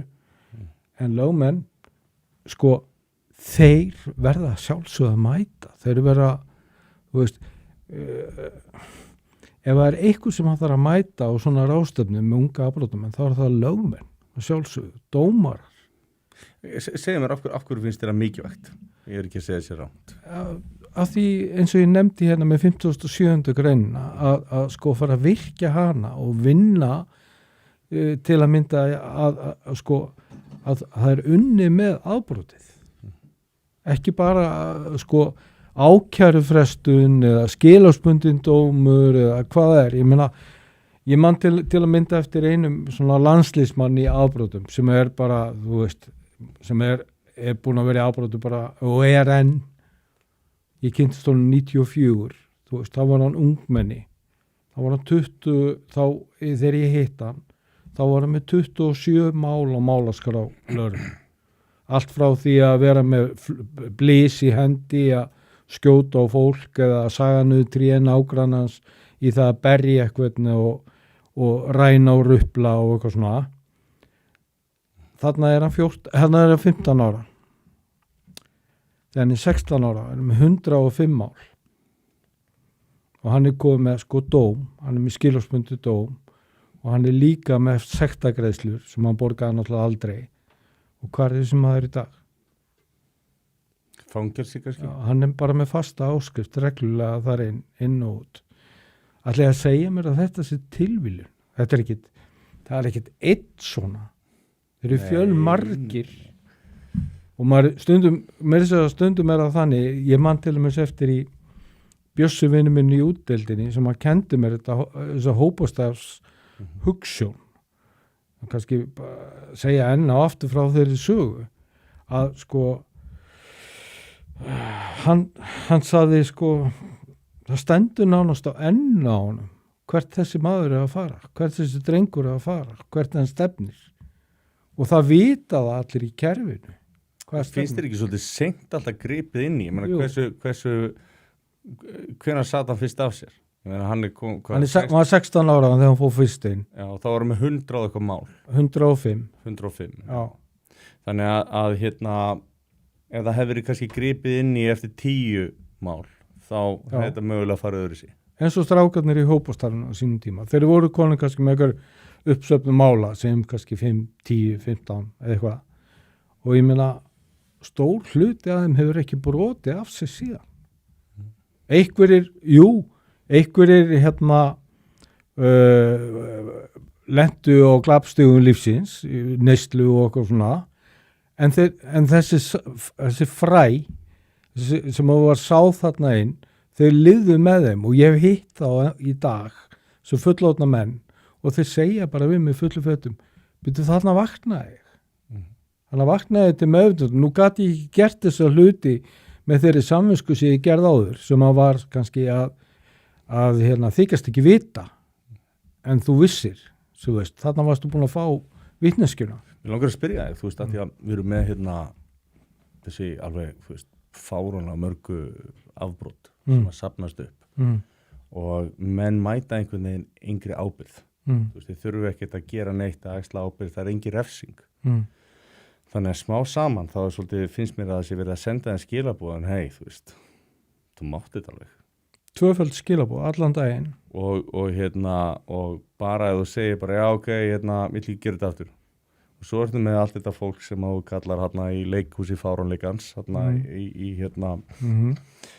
í Fílabeinsturninum, að það er alltaf tilbúið að sjá alla sem fórnunum. Og í ákveðnu samhengi að þá er þetta yfirleitt drengir sem að koma frá mjög erfiðum heimilum og jafnvel heimilisofbeldi, vanrækslu, alls konar svoleiðis og sjálfsögðu eru þeir fórnarlömb í ákveðnu skilningi. Að sjálfsögðu. En enga síður, ef það er ekki gripið strax inn í, ef það væri til dæmis einhvers konar 3 strike eða 5 strike og þú veist og þá er bara gripið inn í hart, að þá held ég að þetta væri ekki að þróa eins og þú segir sko.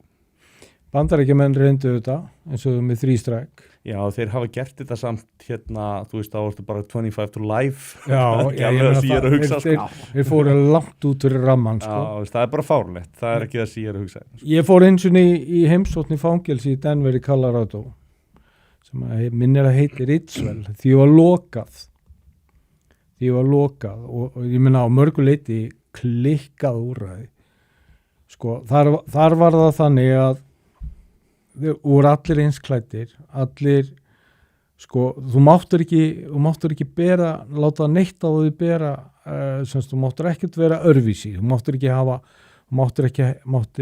hafa kragan upprættan eða þú máttur ekki hafa annað sokki niðri eða eitthvað út af þessari klíkumyndun sem er svo ríkjandi í bandarísku samfélagi og grjótharða reglur, svona grjóthart úlingafangilsi. Það sem að voru línur í gólfum, það sem að menn stóðu með bakkan svona bara hérna upp í bringuhæð til þess að gangandi röð til að fá matinn. Þú fest 7 mínútur á dag að heitu vatni til þess að fara í sturtu. Það voru 4 með þér í herbyggju og ljósið slökk klukkan 9:30. Þetta var bara klikkað, sko. Þetta var svona hardcore einkareiki fangelsi. Þetta var einkavinnur hans George Bush á þessum tíma. Og það var margt mjög merkilegt þarna. Það var rosalega flott nám. Það var þarna bílasprautun, það var tölvukensla, það var alls konar nám, þú veist, alls konar iðgreinar, svakalega flott íþróttasvæði og ég fór stundum að hugsa, ok, við þurfum kannski ekki að fara í þennan military kultúr eins og Bandaríkjamenn gera og þetta var rosalega aukafullt og svakalega hart en við getum samt ekki eitthvað að þessu. Sko ég hef pælt mikið í þessu, ekki jafn mikið á þú, alveg á nefa, en einmitt þetta, að bjóða mönnum sem villast að vegi, að fara í einhvers konar iðnám.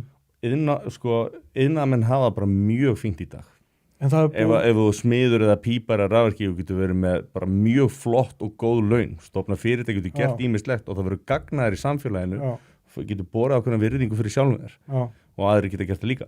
Sko, mér finnst að við eigum að umbuna mönnum sem að taka á sér að breyta lífið sín. Þannig komum við líka að öðrum þetta, því nú skulum taka aðeins menntunina inn. Hvað var, hátt í 600 og 700 iðnnemum vísa frá og síðast ári vegna þess að við gátum ekki tekið við þeim. Já, það er félagi mínu var að reyna að komast að í smíði, sko. Já. Búið með það helmikinn á náminu, sko, það er bara ekki séns að komast inn, sko, það er bara einhverja trekkjar að bíða eitthvað. Við erum að bíða eftir að það rísi iðskóli Hafnarfirði sem á að vera 30.000 fermetrar og hann á að rísa 2030. Hvað gerist í millitíðinni? Í desember 2022 voru 3.000 ungmenni á höfuðborgarsvæðinu hvorki í skólan í vinnu. Er það átt ykkur á því hvað þetta er rosaleg tala? Þetta er næstu í heil árgangur. Þetta er bara prósent af þjóðinni. Já. Frá 16 til 24 ára, 3.000 ungmenni í desember, hvorki í skólan í vinnu. Akkurat. Ok. Ég hef oft hitt einstaklinga í fjölsmiðinni sem hafa 0 verkkunnáttu. 0. Þú ert að kenna sópa. Þú ert að kenna jafnvel að þurrka borði. Svo fæ ég líka einstaklingar sem eru alveg rosalega klárir í höndunum og ég þarf ekki að sýna neitt, skilur. Sko, þetta með verkþáttinn, það að við þurfum alltaf að fara í gegnum lífið með stúdíushúfu. Þú ert ekki margtækur nema að vera með hafa að fara í stúdíuspróf eða vera með masterskráð í einhverju eða hvað. Þú veist, við þurfum að fara að hætta þessari stúdentsprófinu samt eiginlega bara skeinibrif í dag. Já, en það var það ekki áður, sko. Nei, það var það ekki áður, en þú gerir raunin ekkert með stúdentsprófi í dag. Nei, ég er að segja það er bara brú yfir í háskóla, sko. Já, ég er að segja, sko, iðnamenn, fullt af stráku sem ég þekki sem eru með, sko, 3 sem tekjurna mínar, 4, 5 sinum, og sem eru iðnamenn, og jafnvel fyrir hann til skjólstæðingar. Einn besta sagan sem ég get sagt ykkur er einn drengur sem kom til mín í mótorsmiðina og veist, lítill trítill með 2 kassa af varahlutum og grinda á bakinu og það mætti með þetta gólfið á mótorsmiðinni og við horfum á þetta starfsmenn og hugsaðum, þetta fer aldrei saman. Þetta fór í gang. Þetta var mótorhjól. Og svo mætti kennarinn hans í mótorsmiðina og sagði, hann er best geymdur hérna, hann getur ekkert verið í skóla þessi krakki. Hann er bifurlegurki í dag. Hann var bara afskrifan. Og veist, verknám alveg jafn merkilegt nám eins og bóknám. Ég meina, þegar ég byrjaði þessu þá var ekki til eitthvað sem hét kynjafræði, áhrifavaldur eða whatever, skilu. Það eru alls konar hlutir sem hafa gerst á þessum tíma. Mér finnst vanta svona ákveðna virðingu, sérlega fyrir svona hlutum eins og verknámi. Ég bara algjörlega sammálaður. Félagið mér sem er hérna, kennum við Bifröst og HR hagfræði, var að greina hérna var að greina sér eitthvað þegar menn eru örorku Íslandi og svoleiðis og var að bera þetta saman við Norðurlöndin og ég man nú ekki í hvaða löndum hvaða system en sem sagt þau skiptust annars í það að það svona svipað eins og Íslandi, þú veist, ok, þú getur ekki gert þetta og þá ertu svona mikill öryrki. Á meðan að það voru önnur lönd sem að skára sig algjörlega úr að því að þú veist, þau hugsa hvað getur gert. Þannig að þá þarf ekki að vera á örorkubótum ef við finnum eitthvað fyrir því sem að þú getur gert, þú getur sinnt og þú veist og þá aðstóðum við í því sko. Og hérna þannig að þú er kannski með fólk sem að funkar illa í bóknámi, getur farið í verklegt ef að þú funkar ekki þar þá getur, ég veit ekki, getur farið í leiklist, þú veist, hvar getur við fundið þér farveg. Og ég held að hérna það vantir svolítið lausna með að bara svona hugsun í þetta. Það er svo auðvelt að sópa ykkur undir teppið eða nenni ekki að pæla í þessu og svo framvegis. Talandi þetta, þegar þú ert að tala lausna með það, ég fæ alltaf hroll þegar ég keyri fram á stóra gímaldinu græna í Breiðholtinu. Já, þetta getum það. Já, og ég fæ svona hroll og ég hugsa með mér, vá, hvað hefur verið geðveikt að reisa alvöru fjölsmiðu þarna. Já. Sem hefur ekki trublað neitt, sem hefur verið lágreist, íþróttasvæði í kring, við hefum geta verið með undirbúning til iðnnáms, það hefur þetta að gera svo geðveikt flott prógramana. Það er svo mikið af krökkum, eins og við vitum, sem talað að geta ekki lesið sér til gagns, sem að fungera ekki og kom ekki til með að fungera, við megum ekki gleyma því að sko, það er svo þróunin er svo svakalega hröð á þessu gervigreindu öld og tæknivæðingu öld. Ef þú missir af lestinni, þá ertu líka búin að missa hann og þá ertu komin á fasta áskrift í einhverju bótakerfi. Þá ertu honum bara bóta þegi, kannski þá til að hættir að draga andan. Við þurfum að fara að mæta þessum krökkum með fullum skilningi, eins og til að mynda undirbúningur eins og fjölsmiðan. Fjölsmiðan sem byggir á því að vera heyrður og séður.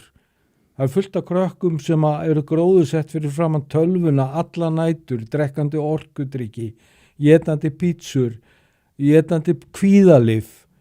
Þau getur ekki sofið á nóttinni af því að þau eru svo hrædd við lífið. Þú veist, það er fullt af svona krökkum hérna úti í samfélaginu. Hvað eru þau með marga í fjölsmiðinni? Ég held að við höfum útskrifað í fyrra, sem var tengt okkur 175 einstaklingar. Já.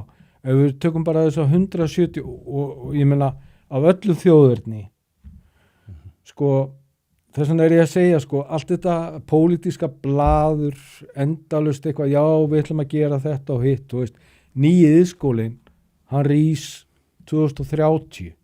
Þá eru 30.000 fermetra iðskóli til. Hvað er langt í það? Það er nokkur ár. Hvað eru margir einstaklingar undir? Við hugsum ekki einhvern veginn sko nógu lausna með það. 20.000 sem eru hann undir. Já. Við erum að tala sko, þegar ég er að tala að hugsa lausna með það, þá er ég að hugsa sko, það eru ótal tækifæri, en við nýtum þau ekki. Akkurat. Af því að við erum svo upptekin að því að vera með sko, það þarf að vera eitthvað sérfræðingur, það þarf að gefa þessu eitthvað fallegt nafn og það þarf að vera eitthvað, þú veist, hættum þessu. Fyrir mig þetta common sense, þetta er orðið svo, þú veist, byrjum að vinna hlutina af einhverju svona skynsemi. Það er það sem ég er að kalla eftir, hvort heldur ég afbrotum menntakerfinu eða hvað það er. Ég meina, þess vegna segi ég alltaf, sko, þú ert metin að verðleikum fyrir það sem þú gerir og kannt. en það fullt af einstaklingum hérna úti sem kunni ekki neitt. Sjálfsöryggi byggir líka svolítið á getu og kunnóttu. Já. En Jón, yfir til þín. Herðu, já, ég ætla að hoppa í komment þetta smá stund að því við ætlum að fara að skella okkur í umræðuna sem við vorum að ræða á það. Það kom sérstaklega áhugaverð komment sem að mig frá honum Templar 2K þar sem að segir menn get ekki verið að borga mikið af sköttum þið talið eins og vinstri menn að skattgreiðendur séu endalaus uppspretta í prógram fyrir lögbrjóta. Mér finnst þetta rosalega áhugavert komment vegna þess að ég fekk á fyrsta árinu mínu þegar ég var með podcast þáttur minn sem ég var einn, þá ræddi ég við hann Kristján Halldór Jensson, Elvis oft kallaður og þá reymitt sá er búin að snúa við blaðinu mitt og þá ræddu við einmitt þetta, ég veit kom inn á þetta að það væri rosalega ósexy að hugsa til þess að mynda setja pening í hennar málflokk þá einmitt kom hann með punkt sem ég hafði aldrei svona þannig sem ég hugsa, hann sagði, hvað heldur að kosti samfélagið að hafa mig í virkri neyslu það núti. Það sem hann sagði, þú veist, ég kannski að láta ykkur 3-4 stráka vera að stela fyrir mig og þú veist, sjálfur að gera eitthvað anskotan og þú veist, ég held Bingo, og líka bara tekur, þú veist, áfengis- og vímuefni og afleiðingarnar af bara eignarspjöllunum og öllu í kringum þetta eru gífurlega fjárhæðir og þegar maður sér þetta reikna af einhverjum sérfræðingum með fílabeinstöldnum aðalega þá en þegar það gert að þá sérðu samt að það líklega borgar sig að gera þetta skynsamlega og mér finnst líka að því að það svona nokkuð ljóst að ef að það ekki umhverfið sem að olli því að þú ert að fara inn á þennan veg að þá eru líklega erfiðirnar þínar og þá þýðir að þú fættist þannig og þá þetta náttúrulega problem sem þú getur ekki losnað við þannig að þá þetta heilbrigðisvandamál ég veit ekki, nú ég til dæmis frjálshyggjumaður að mestu leyti en þegar kemur að börnum og þegar kemur að uppeldi þá finnst mér við sem samfélag vera siðferðislega skyldu til þess að reyna að jafna tækifæri einstaklinga og fólks og mér finnst það bara að vera ég eins mikið frjálshyggjumaður ég kann að vera, þá ég ekki tilbúin að horfa eftir barni og við sýnum því svona ákveðna hvað maður að segja, samfélagslega, félagslega vanrækslu. Mér finnst það bara ekki fair. Nei. Og þannig að ef að menn vilja ekki eða pening í þetta, þá eiginlega verður ég bara að vera ósammála. Við þurfum að gera þennan samfélagslega sáttmála, þú veist, eiga séns. Ef við ætlum að fara að draga einhverja línu í sandi með það að fara að verðleggja fólk, að verðleggja krakka, veist, þá erum við bara búið til stéttskipt samfélag. Við þurfum ekkert að horfa nema bara til Bandaríkjanna eða Svíþjóðar eða hvað það er. Að fara að tala um þetta í einhverju svona vinstra hægra samengi. Nei, þetta fjallar ekki um það. Þetta fjallar um mennsku. Þetta fjallar um það sem ég að benda á. Við skulum ekki gleyma því. Meðferð bullandi business. Hann bullandi business fyrir fullt af fólki. Það fullt af alls konar liði eins og ég nefndi hérna áðan í öfuga píramídunum sem situr hann uppi sem bara, þú veist, hugsa bara, já, nú ég fann ákveðin launaflokk fyrir að vera eitthvað, fá eitthvað stöðuhækkun eða hvað það skilju, en það fjallar ekkert um börnin á gólfinu. Nei. Þú veist, meðferð hefur alltaf verið business, bæði í einkareknu og í þessu sósíalíska kerfi sem í gangi eins og ég nefndi hérna áðan, það fullt af fólki sem hefur bara komið upp stigan, ég meina frægasti einstaklingurinn í þessu er náttúrulega barnaverndarpáinn sjálfur, hann Bragi Guðbrandsson, hann var náttúrulega aðstofamaður Jóhönnu Sigurðardóttur á sínum tíma og hann byggði barnaverndarstofu í kringum sjálfa sig og gerði sjálfa sig á forstjóra. Ég meina, þú veist, og svo var hann bara með hirði í kringu sig. Já. Og ég meina, hann er búin að vera þannig helviti lengi. Já, hann hættur náttúrulega. Hann var fyrst í eitthvað frí. Já, hann var í alveg bara, ég veit ekki, hann var eilífið maður. En það var hann kallaði barnaverndarpáinn en að ákveðin skilja. Þetta eru margir áratugir sem hann var við stjórnvölinu. Já, heldur betur. Já. Og þetta líka bullandi pólitík. Hvað finnst þér barnavernd og þeirra störf? Finnst þér margt bitur mig að fara þar? Mér finnst bara, ég var náttúrulega bitin af barnavernd sem krakki, alveg svakalega. Ég heyr svo margar svoleiðis sögur, sko. Já, en ég væri ekkert að vinna við þetta, nema fyrir það. Ég meina, ég var tekin af mínum foreldrum að ég kunni ekki að lesa á réttum tíma og að sendur eitthvað út í raskat, skilju. Að því að skóla og félagsmála tóku bara ákvörðun að það sem ég passa ekki í kassan í skólakerfinu í Kópavogi, þá var ég bara sendur eitthvað á okkur skrítin heimili, hingað og þangað. Bara svona, þú veist. Geðveik það, maður. Já, bara svona, þú veist, þetta klassíska, bara þessar sögur sem eru búin að vera. Og auðvitað, ég var rosalega reiður í mörg ár og ég vann rosalega lengi á þessari drifkrafturinn í þessari vinnu var bara reiði. Það er ekki launin, það get ég alveg. En þú veist, foreldræðinni, voru þau að standa sig illa? Alls ekki. Systir mín er heyrnalaus til að mynda.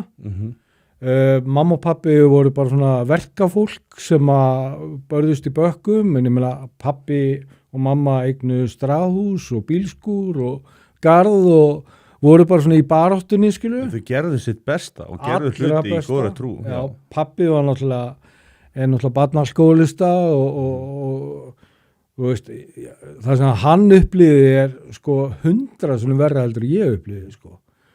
Maður er að heyra svo margar svona sögur. Ég hef líka heyrt sko ég sá hérna mál þar sem að stúlka var heimili og það var bara gríðaleg neysla sem að endaði með andláti móðurinnar og það var ekki bara það að fólkið í fjölskyldinu að farið að biðja það verður að taka barnið úr umhverfinu heldur það komið þannig sko að lögreglumennir voru farinir að biðja það sko, þeir voru bara og svo kom sko maður sem hafi verið að beita móðurinn á ofbeldi og hafi verið dæmdur fyrir það og þegar að ranna á honum það sagði hann er bara sko ég er bara koma inn til þess að láta ykkur vita hvernig aðstæðarnar voru og það verður að bjarga þessu barni.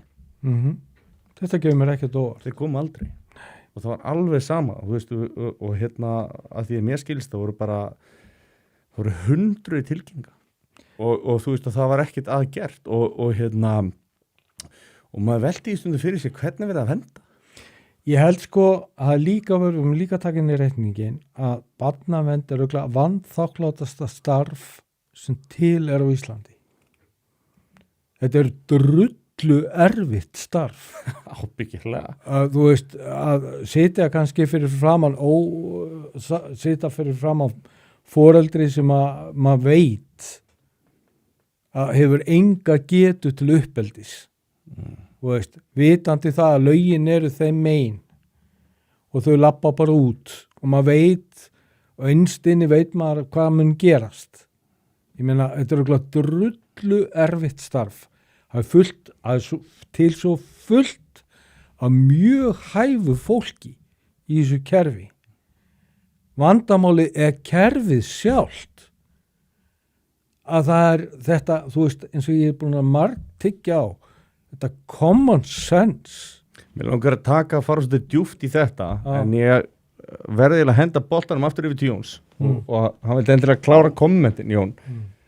Já, ég ætlaði að vippa aðeins yfir þau, en ég ætlaði einmitt að segja yfir, sko, ég get ekki unni við svona, því að ég vann á stað þar sem ég var vitað að sem sagt, ég komst að því að foreldri var að beita, eða fyrst faðirinn var að beita drengina sína, ofbeldi heima fyrir og ég rakst á hann á jamminu og þetta er löngu fyrr, þannig að þetta var aldrei kært.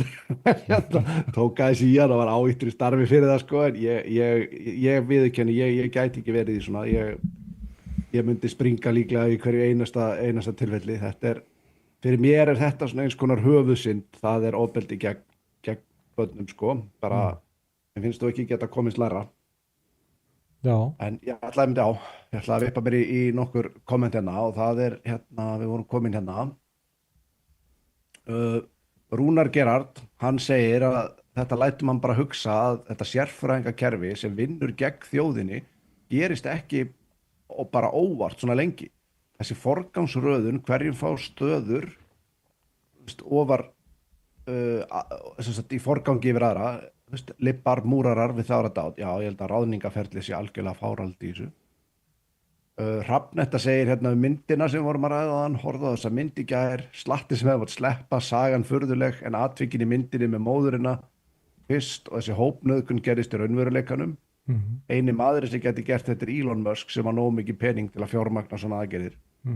Já, ég veit að þetta er byggt á að miklu leyti á máli sem að gerðist einmitt í Þýskalandi, það sem að 9 strákar hópnauðguðu 2 stelpum, það var 1 stelpu þá í einhverja klukkutíma í einhverjum almenningsgarði og þeir voru dæmdir saklausir fyrir rétti. Einn fékk einhverja fangelsisvist vegna þess að dómarinn, sálfræðingurinn sem var notast við vitnisburðið, hún kendi því að þeir væru svona félagslega heimilislausir og þess vegna ættu þau svo rosalega erfitt og þeir voru ekki dæmdir fyrir neitt og auðvitað náttúrulega kemur þetta bara inn á það sem að við vorum að ræða á hann. Það kemur bara að því að einhver tekur lögin í sínar hendur. Þannig að þetta er og þú ert líka bara með þú ert bara með, þú veist þarna menn sem verið að segja við, hei, þú veist, kannski ertu bara það lasin að það allt í lagi þó að þú nauðgist henni. Já. Það er skilabóðin. Við höfum verið að sjá trekk í trekka sem menn eru taldir bara ósakhæfir þegar við höfum svo lága greindavistul. Þú veist, ef þú ert nóg mikill rítard ómikill rítard til að geta verið meðal fólks, þannig að síðast sem á að gera að sleppa. Hvað er cut-offið aftur? Er ekki 80 eða eitthvað slúðis? 75. 75? Þá ertu komin á, held ég, Þú ert ósakhæfur? Nei, býtu að 70, þá ertu tilirur sem sagt jöfnunarsjóð sveitarfélagi, held ég. Já, ég veit allavega sko að herinn tekur ekki við þér undir svona 83 af því að þá er ekki hægt að nota því í neitt sko, þú getur ekki einu svona orðið fallbyssufóður sko. Þannig að og við erum með þetta greinilega bilið þarna 70, 75 til 83 og samkvæmt allavega einhverjum svona stúdíum sem maður hefur lesið, þá eru bara ákveðin svæði í heiminum þar sem þetta er meðalgreind sko. Þetta er yfir meðalgreind fram. Svo voru við náttúrulega að taka annað inn í reikningin. Við hverju býstu? Með greindavístöluna. Greindavístölan er sko, það er þessi félagslega greind, það er þessi bóklega greind, það er þú veist, verkgreind, það er alls konar greindir. Ég meina, ég man eftir einstakling í meðferð hjá mér sem var með 57 greind sko. Wow. Já.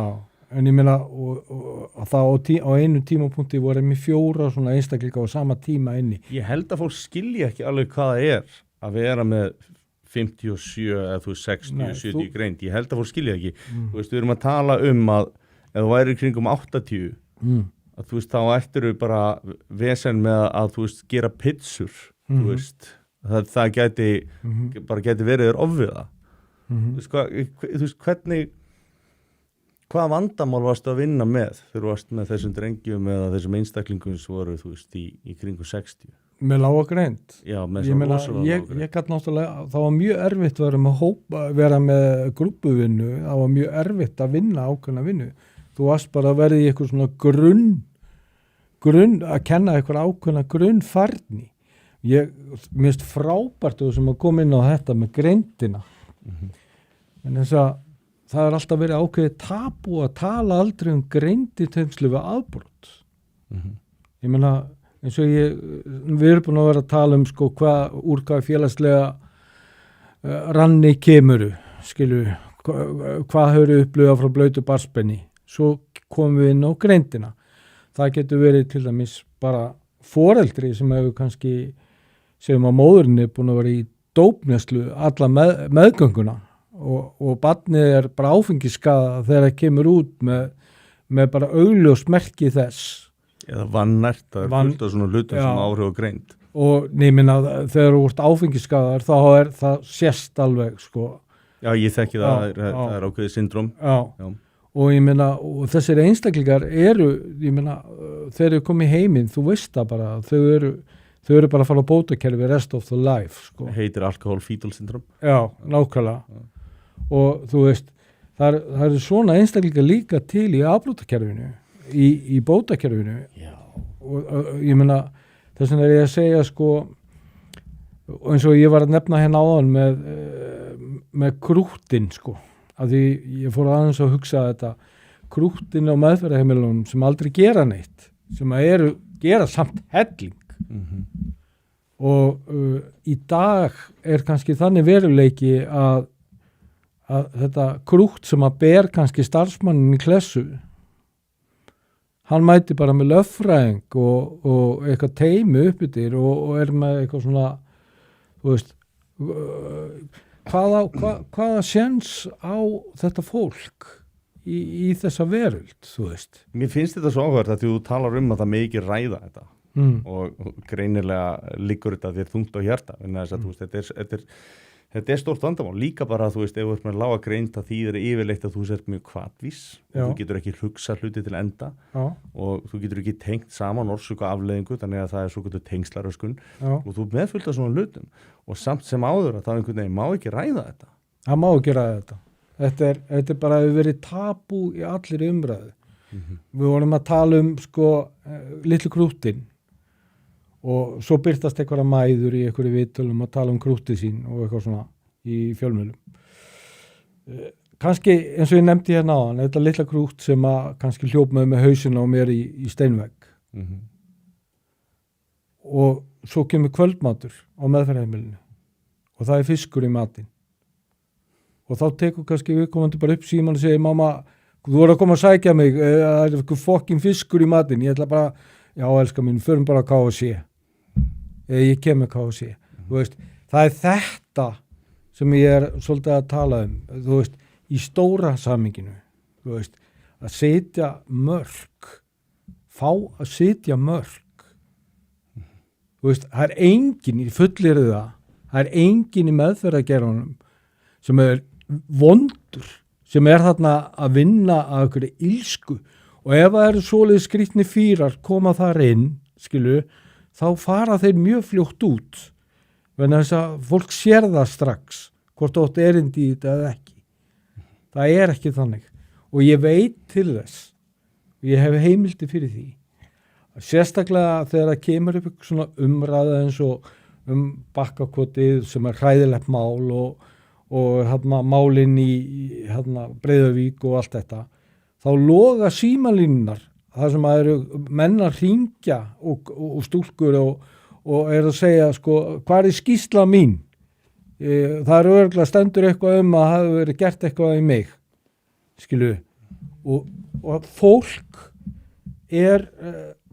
logandi hrætt í þessum gera. Það hefur engin lagaleg tæki þannig nema bara að það hefur þessi lög opinberra starfsmanna, skilu, og ef það kemur til eitthvað átaka eða eitthvað, þá fólk yfirleitt logandi hrætt eftir á, verð ég lögsóttur, en þess að það ekkert kerfi á bakvið þig. Nei, það ekkert garantí, ekkert öryggi. Nei, ekkert öryggi, og hvað gerir maður í svona aðstöðu? Hvað maður að gera þegar að ég man til og með þetta einu atviki þar sem að var drengur sem að sko stútaði herbygginu. Hann stútaði. Þá voru því miður svona hálfgler í speglunum og hann hótaði að stinga okkur með glerinu og endaði svolítið að lögregla mætti með táragass. Og þurfti að yfirbúa viðkomandi. Þetta aldrei komið fram neðstaðar, skilu. Og hvað maður að gera í svona aðstöðu? Hvað maður að gera í aðstöðu þegar einhver ótar að hnífi eða hvað Ég segi bara að þetta fólk sem að vinna í þessu meðferð að gera, þetta kraftaverka fólk, markvært. Ég man eftir ótal mörgum atvikum, þar sem að sko það átti að setja ykkur mörk, samkvæmt ykkur handbók og eitthvað bla bla bla. Og hverju leistu málin?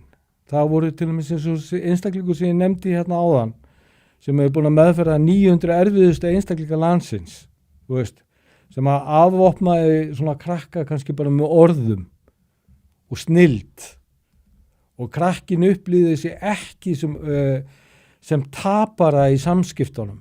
En svo kom kannski að því að hann fór í viðtal hjá okkur svona fabriki og það var hurðaskellir og læti, sko. Þú veist, það þetta sem ég að tala því ég að tala þetta common sense. Og þetta með, þú veist, ég held þetta sé líka inn í skólakerfum.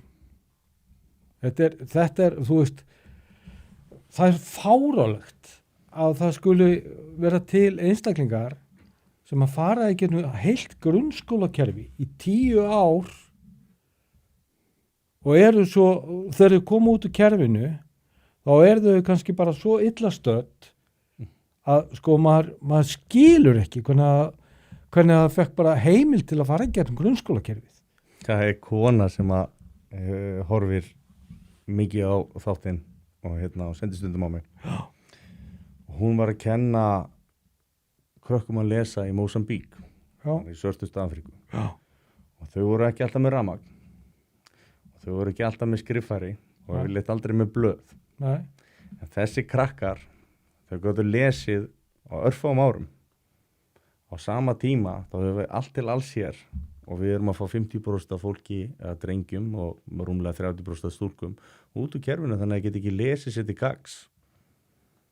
Þú veist, þegar ég heyrði þetta, hún var að segja mig frá þessu, að maður verður bara svona, maður verður bara forviða hreinlega. Og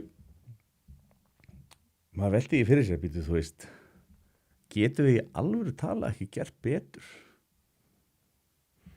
Já, eins og ég nefni, þetta er samfélagslegu sáttmáli, þetta er ekki bara, þú veist, kennararnir og skólakerfið, þetta er líka bara okkar samfélag. Þetta er miklu stærra en það, þetta er miklu stærra en það, þetta er málþroski eins og segir er allt annar, það eru þessi símar, þessi snjalltæki, þú veist, það er allt það, það er meira á ensku, við erum líka búin að vera að svona outsourca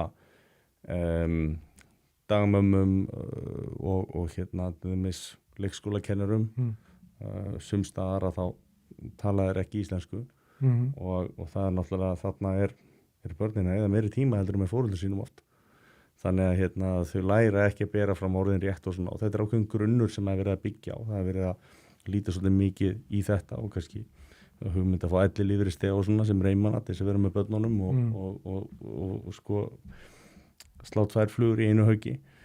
Það eru fullt af hlutum af því að sko á heildina litið er þetta sömu kennararnir og voru fyrir 20-30 árum að megninu til ábyggilega, svona 75%. Þannig að ekki hefur það breyst. Það er eitthvað annað sem er að breytast sko. Já, það er eitthvað annað að breytast og hvað er að breytast? Það er, minnst það að vera spurningin sko eins og ég nefndi hérna áðan sko, tæknivæðingin, hraðinn í samfélaginu, fjölgunin, ég meina þú veist okkur er búin að fjölga á 25 árum 100.000 íbúa. Auðvitað, einhvers staðar er álagið, ég meina þetta er mesta fjölgun í Evrópu. Já, ég meina pabbi gamli, ég var 90, hann átti sko mánuði að vera 91 árs, þá komst hann að á elliheimili og býtu ég ekki einu sinni búinn sko. Hann var fætinu styttri, hann var með krabbamenn í lunga, hann var með krabbamenn í auga, hann var riðbönsbrotin, hann var mjámagrundabrotin. Og veist, hann var búinn að vera í þessu kerfi, veist, það er líka þetta sko, en talandi hægri og vinstri mennsku. Þetta er mennska, við erum að tala gamla fólki, við erum að tala unga fólki sem er í vanda, sem að fóta sig ekki í lífinu. Þetta fjallar ekkert þetta. Þetta fjallar ekkert hægri eða vinstri. Þetta fjallar mennsku. Ætlum við að eiga á fólk að vera þátttökundur í samfélaginu eða ekki. Veist, þetta er svo mikið brenglun að fara að setja þetta í eitthvað pólitískt samhengi. Já, það eru svona, ég er alveg sammálaður hérna eins og það heyrði kannski á þann, en það eru margir sem að finnst að ríkið ekki að koma að þessum málum. En Jón, ert þú með einhverja góða pælingu hérna?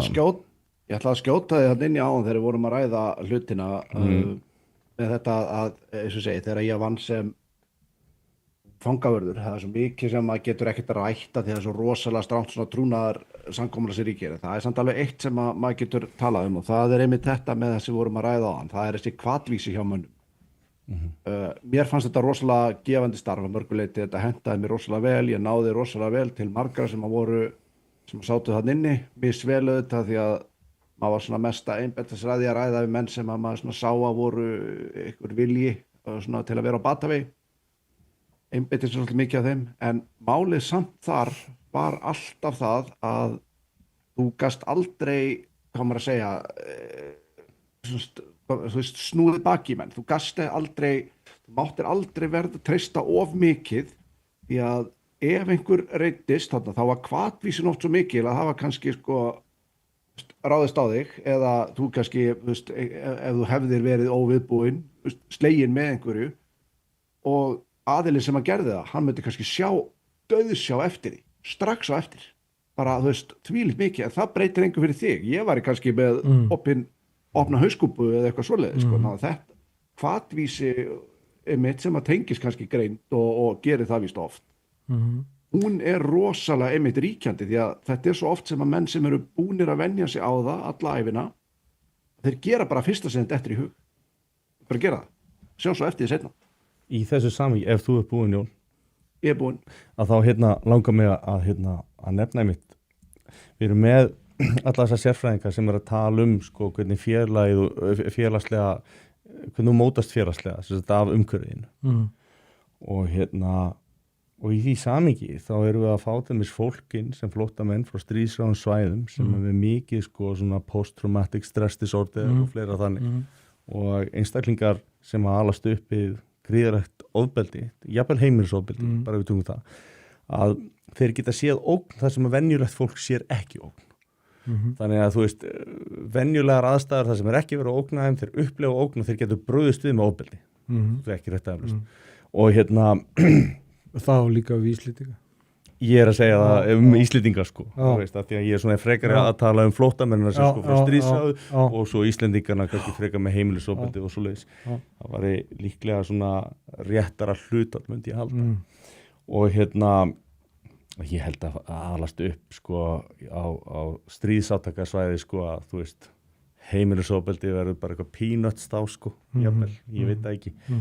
En þá er það náttúrulega komið með einstaklingar sem líti allt úr þessu ofbeldi og þú veist, PTSD hefur alls konar áhrif og svo ertu með einstaklingar sem eru að koma veist, og ef þú ert með stríðsársvæði þá ertu yfirleitt með næringarskort, veist, jafnvel vatnsskort, alls konar vítaminskort, próteinmal, nutrition, fleira og þetta hefur rosalega áhrif á heilan og á mannskepnuna.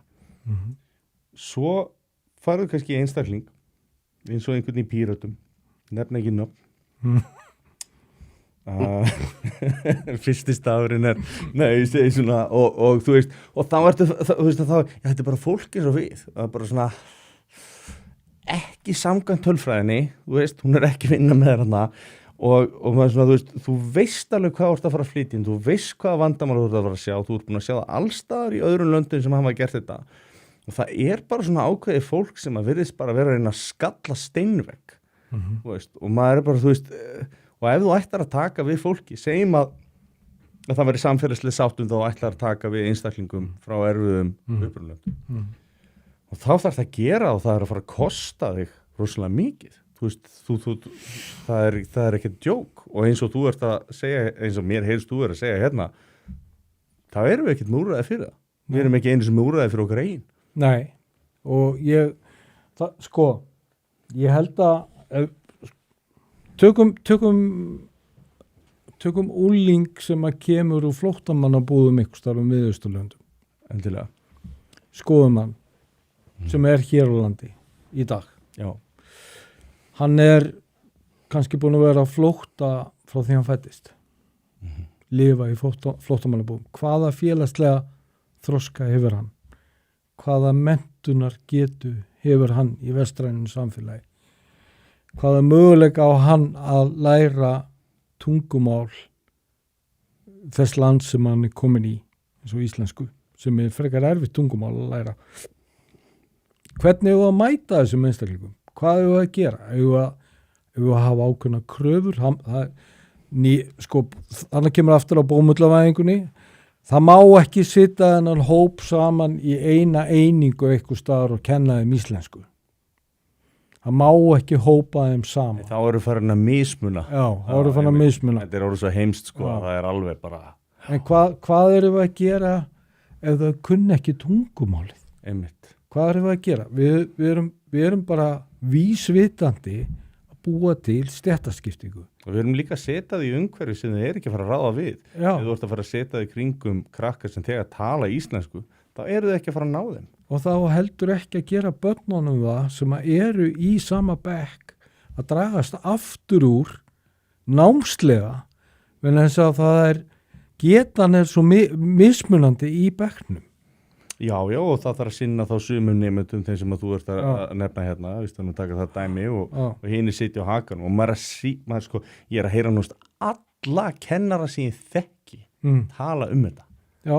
Þú veist, þeir eru allir að nefna það, heyrðu, þú veist, það eru nokkrir sem að tala ekki tungumálið eða eru svo langt á eftir, allur tíminn fyrir þá, þannig að íslensku krakkarnir sem að þú veist gætir rauninni vera að læra og eru þú veist á pari við aðra nemendur, þeir í rauninni bara stoppa í menntakerfinu og þeir vilja tala það að þessi litla lestrar kunnótt að geta lesið sitt í gags sé komin að stórun hluta út af þessu og þeir sjá þetta þetta snýst ekki kennslu eða vangetu kennarana. Nei. Þetta kerfislegt vandamál. Og ég meina, og svo tekur inn í reikningin krakkan sem með ofvirknina og athyglisbrestin og sem að getur náttúrulega verið Íslendingur. Sjálfsögðu. Já.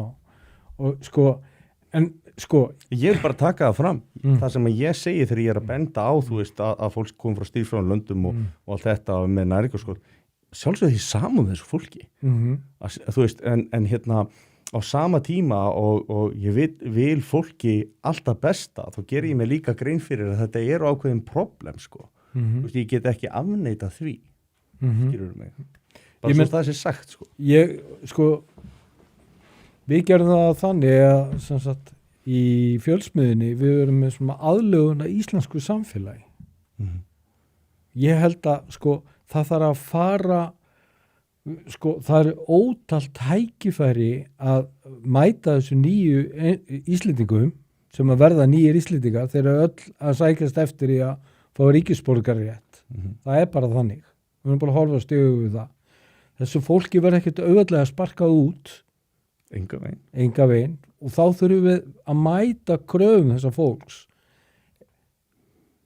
þannig ekki í einhverjum meðvirkni ekki í einhverjum svona veruleika sem að getur ekkert staðist íslenska veruleika ef mér þess að íslensku krakkarnir getur ekki einu svona staðið undir tæknivæðingunni og hraðanum í samfélaginu þessir einstaklega þurfa ákveðin stuðning eins og til að mynda aðlögun að íslensku samfélagi númer 1, 2 og 3 er að kenna tungumálið það er bara þannig Þetta er í öllum samfélögum. Við þekkjum það bæði, ég bjó í Noregi, ég bjó í Danmörku og ég veit að sko þegar ég kom til Danmörkur alveg mállaus, þú veist, þeir hvarlaði ekki að dananum að tala við mig á ensku sko. Ég var bara að læra dönsku, ég gerði það á 6 mánuðum, þú veist, og ég er ekki að segja að allir geti það á 6 mánuðum, en við verðum samt einhvern veginn að hafa einhverja aðlögun að samfélaginu en þess að við getum ekki hent bara krökkum inn í eitthvað skóla og ætlast til þessu að þau fá einhvern ákveðin félagslegan þroska og menntun og vera á sambærilegum stað og innfæddir þetta er óraunhæft þetta er ekki hægt þú veist, nei, þetta er bara óskhyggja bara og þess vegna er ég að segja sko þess að við að meta til og með sverkreinar miklu meira ég meina þessir einstaklingar þeir eru ólíklegast til að fara í stúdinspróf og háskólanám Ég sko óháð því hvernig samfélagi snobbar fyrir hinn og þessu það er náttúrulega algjörlega augljóst að þær eru metnar betur. Þú fær miklu betur borga sem rafvirki, pípar eða smiður heldur en nokkuð tíman einhver sem að kláraði BS-gráði líffræði í háskólanum. Ég get alveg lofaði því. Já. Jón, ég veit þín. Já, ég ætla að vera svolítið leiðilegur og harður og ég ætla að mynda að segja að ég er við vorum að ræða þarna áðan þegar þú varst að tala að þú hefðir fullt samúð með mönnum og svona ég geri það líka ég er þar, ég er með ákveðna forgangsröðun í lífinu og það er náttúrulega komað, börnin mín, svo kemur fjölskylda mín, svo kemur vini mínir, svo kemur nágrandir og hvað, þú veist, þetta svona þenst aðeins út, samlandar og svo aðrir, mætti segja. Ég bara, persónulega, ég ekki tilbúinn að taka á mig neina skerðingu fyrir til dæmis börnin mín. Þú veist, ég ekki tilbúinn að bjóða neitt velkominn eða það þýðir skerðingu fyrir börnin. Ég er bara sammála Jóni þarna. Já, ég tek alveg undir þetta. Ég er mjög harður með þetta. Já, ég tek alveg undir þetta.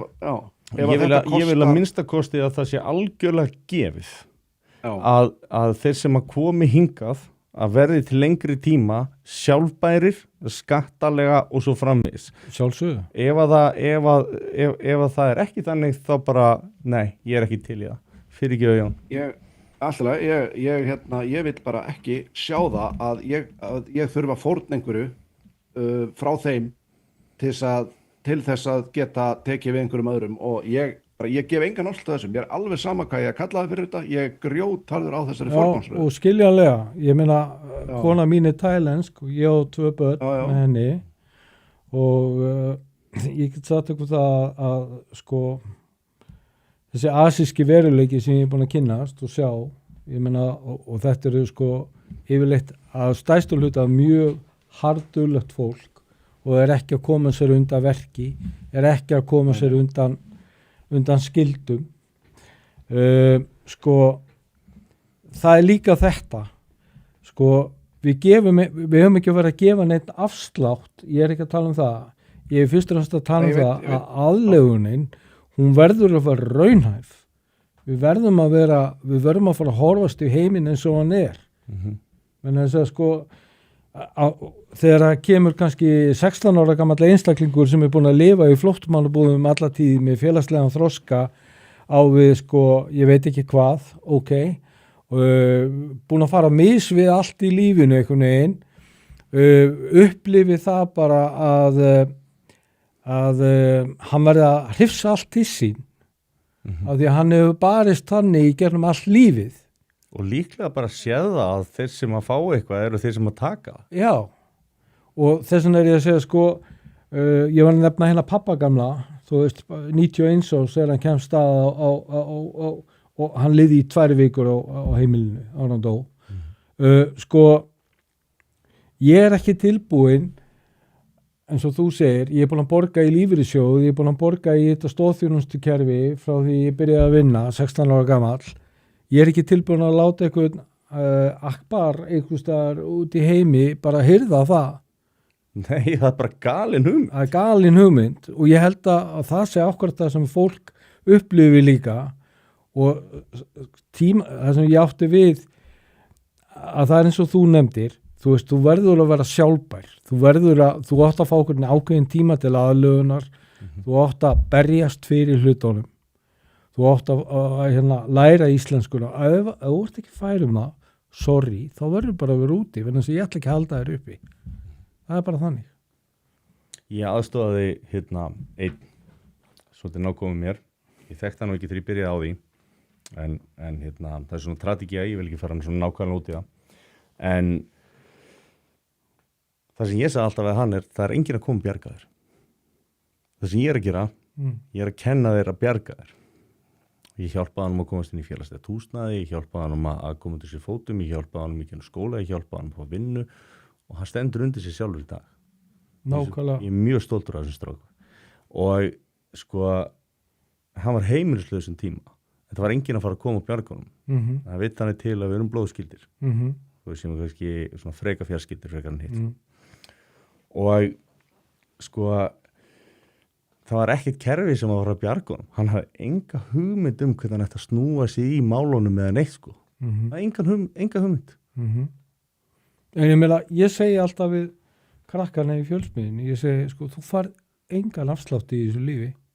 Það er enginn að fara að gefa þér afslátt. Þú hefur kannski fengið eitthvað afslátt inn í skólakerfinu. Akkurat. Svo kemur bara harðneskilegur heimur, grámyglaður sem mæti þér þegar þú ert komin út á vinnumarkaðinn. Það er enginn að fara að gefa þér afslátt og mætir ekki vinnu á rétt tíma. Þú byrjar einmitt þáttinn á að segja þetta. þú varst að tala þetta, þú veist, það enginn að fara að gera rastslátt. Nei. Og þú getur fengið einhvern afslátt hjá einhverjum kennurum inn í kerfinu eða eitthvað svona sem að reyna næsið og svo framvegis. En svo ég sé þetta að það bæði skylda sko foreldrar og samfélagsins að undirbúa krakka undir þetta harðneskjulega líf sem ekkert sko, það ekkert jók. Og það ekkert skrítið að 13,6% fjölgun sé í öryrkjum á Íslandi undir 29 ára. Nei. Sko, eins og ég segi, ég lærði mest af honum Páli gamla, 78 ára gamlu, sem heyrði mig og sá og kendi mér að vinna. Ég meina, við getum ekki, þú getur ekki farið út í lífið og sagt, ég hef hitt fullt af einstaklingum sem segja, já, nei, ég get ekki skrúað með skrújárni af því að ég er með skrikkrampa eða eitthvað í hendinni eða ég er með vottorð fyrir þessu eða hinu, ég get ekki þetta því ég er með athyglisbrest með ofvirkni eða eitthvað. Eitthvað sem merkir með það. Já, við erum bara að hætta þessu. Við verðum að fara, ok, þú ert með athyglisbrest með ofvirkni, ok, þá gerum við þetta bara með ákveðnum hraða og ég ætla að kenna þér hvernig við gerum. Leiðbeina. Það á að vera lykilorð í þessu. Leiðbeina. Alveg svo með afbrotin, leiðbeina. En ég heyri þegar þú talar hennan Pál, 78 ára, að þú tekur skýrt fram hann heyrði þig og sá. Já. Og þú ert tekinn frá foreldrunum snemma, þú veist, í rauninni bara alls ekki út af því að þau verður ekki að standa sig vel, sem alltaf veldur gremju, reiði. Ég er 9 ára. Þú ert 9 ára, já. Og en hann heyriði og sér, þannig að hann virðist sýna þér eitthvað sem að þú hefur ekki fengið annar staðar fram að þessu, allan ekki hjá frá því og stekinn frá foreldrunum. Hvað var það sem hann svona, þú veist, var það ákveðin samúð, var hann að sýna þér athygli og var hann að reyna að skilja þig? Ég skrifa nú góðan kafla í bókinni sem ég er að skrifa, sem heitir Bókin er óvinur minn. Pínu kaldanistlegt að skrifa bóku það. Já, bókin hefur alltaf verið óvinur minn. Það getur gefið þetta út á hljóðbók í dag. Já, ég bara verið meir en 20 ára að skrifa hana. Meir þess að 25. Nei, ég byrjaði á 99. Hvað það? Hvað var það sem Páll gerði? Hvað gerir hann svona sérstakann? Páll átti ég ekki bara satt reyna góða sögu af Páli. Einhvern tímann voru við inn í beitningaskúr og það var sem sagt flækja af einhver reipum og ég átti að leysa úr, hann sagði réttu mig reipin og sagði, ertu ekki til að leysa þetta fyrir mig, ég get ekki eitthvað svona og hló svona, svo hann var mikill humoristi og svo var ég eitthvað að basla við þetta og svo trilltist ég yfir þessu verkefni og hentið í jörðina og blótaði heila óskup og eitthvað og þá kom hann til mín og sagði, þú veist að vinur minn, hann þarna niðri í neðra, hann getur ekki hjálpað þér, það er alveg ljóst, en ég er nú ekki eins klára hann, ég ætla samt að sýna þér hvernig ég held að það sé best að gera þetta. Og málið var það, ég var alltaf að draga allt í gegnum línuna í staðan fyrir að búa til svona bugður og bugtur sem að þú dregur svo línunni gegn þannig að þú flækir ekki. Þú veist, og hann var að kenna með svona, þú veist, hvernig verkkunnáttan hvernig maður á að beita sér í... Hann er að kenna þér að brjóta niður flókið vandamál. Já, hann er, og nákvæmlega rétt orðað og hann var að sýna mér svona hvort sem það var í orði eða verki, hann heyrði mig og sá. En kerfið, það sagði bara, þegar ég var 9 ára, þegar ég gat ekki lesið í Kópavogsskóla, ég meina ein ömulegasta niðurlæging sem ég upplifði í Kópavogsskóla var þegar ég var kallaður upp á töflu sko, og kennaraborðu var svona upp á palli og hann lét mig standa við hliðin á skrifborðinu og ég átti að lesa upp átt fyrir bekkin og ég var svona stamaði út mér orðunum og las vitlaust og hann át eftir mér hvert orð og þegar ég var búin að æla þessu út mér þarna eins og okkur aumingi fyrir framan alla samnemyndu mína og þetta var svona ömuleg niðurlæging. Ég gleymi þessu aldrei á menn í lífi og því ég er að labba í sæti þá segir hann þessi fleygu orð með þessu áframhaldi verður ekkert annað en aumingi. og þú veist, þetta fór ég út úr skólastofunni og grýtti þessari bók út í vegg á klósettinu og skvetti vatnin framan í mig og hugsaði með mér, ég ætla að lifa af fríminútunar þar sem ég verið laður í eineltur og kallaði Dabbi Stam eða Dabbi Dúkka eða eitthvað. Og svo náttúrulega bara leiddi það eitt og öðru, ég fór náttúrulega bara í rugl og vesen og allt þetta. En það hjálpaði ekkert að senda mig okkur að sveitabæ hingað og þangað eða heimaðastaskóla eða sumar vistir voru vísu mjög góðar en aðra voru ekki og langt í frá og þetta er svona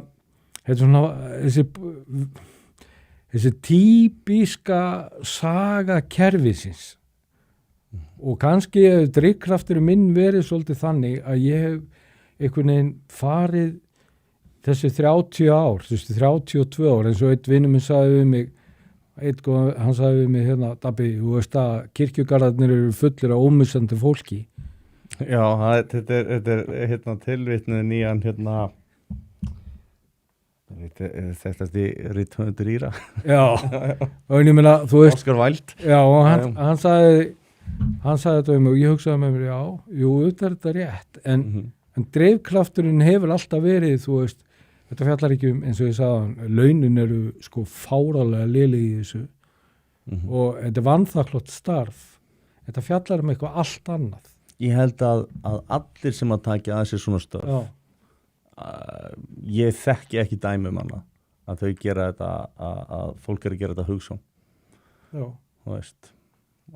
Og flestir vegna þess að þeir hafa upplifað þetta með einhverjum hætti á eigin skinni og vilja breyta þessu. Já. Og það er náttúrulega pínu sorglegt að sjá að þeir sem vilja breyta þessu er ekki gefin tækifæri til þess og það sé ekki hlusta á það. Sko. Eins og þessi, ég sagði nú reynda við Jón, þetta verður mitt síðasta viðtal, þú veist, ég kom með ógeð. Í alvöru tala, ég er bara búið með kvótan, sko. Og ef að ég gæti gefið þér eitthvað svona, þetta veifa töfrasprota, þannig að þú myndi fá það sem þú myndi vilja. Fullkomin heim. Hvað væri það? Já, eða bara úrræði sem að þú geti gert eða geti miðlað. Youth Offending Team á morgun. Youth Offending Team? Já, Youth Offending Team, þar sem að þú ert dæmdur í svona hópastarfsvinnu. Þú ert ungur afbrotamaður, þá ertu dæmdur til að fræðast hvað afleiðingar afbrota eru. Þannig að dómstólum þau dæma í það og við þurftum að lækka þá aðeins þröskuldin á hvaða tímapunkti í lífinu fólk getur verið dæmt í svona starf. Já, ég myndi allan daginn segja, Bretinn fer upp í 24 ára aldur með svona vinnu. Ég myndi allan daginn segja, sko, með ungmenni upp að 20, við eigum að dæma í svona vinnu. Hversu langt niður? 14 og svo 10. Sakafisaldurinn er 15 ár. Já, þannig að það verður þegar. Já, en við gætum verið með annað prógram fyrir þá sem yngri eru, eins og Pólitískt ungdómsklúbb, sem er svona hugmyndafræðin þar sem að lögreglumaður tekur að sér svona gauraði tilsjón. Og þú veist, þeir sem eru kannski ekki með mikla föður fyrirmyndir eða fjölskyldu fyrirmyndir sem að gætu fengið svona ákveðin stuðning þar. Þetta þurfti að vera einhvers konar samstarfsverkefni dómsmálaráðuneytis og líklega félagsmálaráðuneytis. Algjörlega. Þetta er hérna, ég meina það er komin alls konar vísir af þessu. Ég meina það er hringurinn í Grafarvogi og sínum tíma sem á svona sáttamiðlunar prógram og allt þetta. Sko það er, en allavega ef ég fengi að ráða í einn dag og svo myndi ég bara hætta það. Ég bara fókja þessu. Þá, ég vil bara vinna upp á hálsi, það er ágætt, þá bara, og sinna bara því sem ég geri. Þá myndi ég vilja að Youth Offending Team og Pólitískt ungdómsklúbb væri innleitt á Íslandi á morgun. Og það er að svona einhverju þá danskri fyrirmynd, þú varst? Já, danskri og, danskri, sænskri, Norðurlanda. Ég veit ekki hvort ég ætla að segja söguna á lokum meðan hvernig hópastarfið var til. Hún er nefnilega frábær. Þannig að vinur minn Bjössi í útdeildinni, ég kalla hann alltaf Míkju prófessorinn. hann sem sagt, það var þannig að það voru strákar til vandræði upp í Breiðholti og það var allt í steik og það var hringt niður í útdeild og beðið um aðstoð og með þess að presturinn sem hringdi og baði um aðstoð og hvað gerði Bjössi? Hann fór í leðugalan og mótorhjólið og parkeraði hjólinu á bílastæði sem hann vissi að strákarnir voru að vesenast þarna í kring. Og hvað gerðist? Flugurnar kom og settust og skítin eins og hann sagði sjálfur. Mýkjukenningin. Og hvað gerði hann? Hann teymdi þessa stráka niður í útideild sem var á Tryggvagötunni og þar var skúr og þeir voru svona að smíða og búið til pítsur og eitthvað.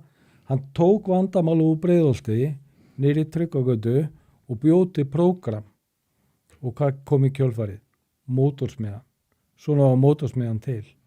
Mummi kemur að því setna og gerði náttúrulega frábæra hluti líka, sko. En svona var mótorsmiðan til. Þarna kemur að því sem ég var að segja á hann. Heyrður og síður. Sniðugt. Já. Ég veit þín, Jón.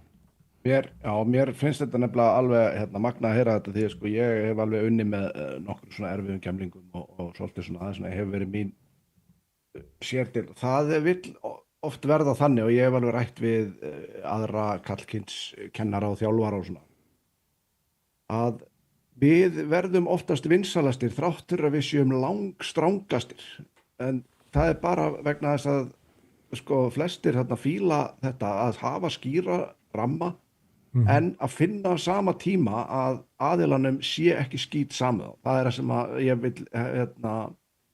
endilega tengja þetta inn í það sem að Dabbi var að segja með þetta að þú veist, hann var að kenna honum hluti, að sýna honum að honum sé ekkit samið. Hann er að fjárfesta í honum. Það, þú veist, strákar sérstaklega og náttúrulega stelpur líka finna þetta.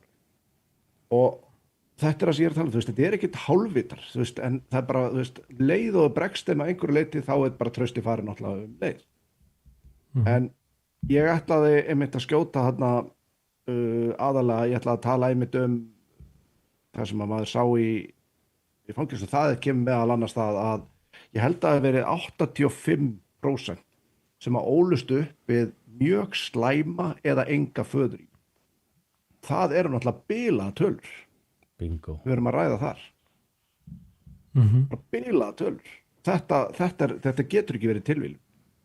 En áður en mig langaði að svissa yfir í einmitt það sem að það kemur svolítið í beinu framhaldinu. Þá var það voru 2 komment hérna, það er frá Rósu Björk Kristjánsdóttir sem segir ég verð að gerast áskrifandi, frábær þáttur. Takk fyrir það. Þakka fyrir það. Við vorum einmitt að ræða það einmitt jafnvel að skoða með að opna einhvern Patreon server. Við vorum búin að ræða það fyrir svolítið síðan og ætlum að skoða hvað við getum gert í því. Við erum náttúrulega í opinni dagskrá og það geta allir hlusta á okkur sem að vilja, bæði á Spotify og á öðrum streymisveitum. Við erum líka inn á broadcast, þeim parti broadcast þar sem er fríra aðgangur á YouTube. En já, við erum búin að spjalla við, ég Sverrir og Jón að vera með Patreon aðgangar sem að fólk getur tippað einhver inn að vill það. Þú veist, við erum með mánaðarlega greiðslur eða eitthvað svo leið, sko.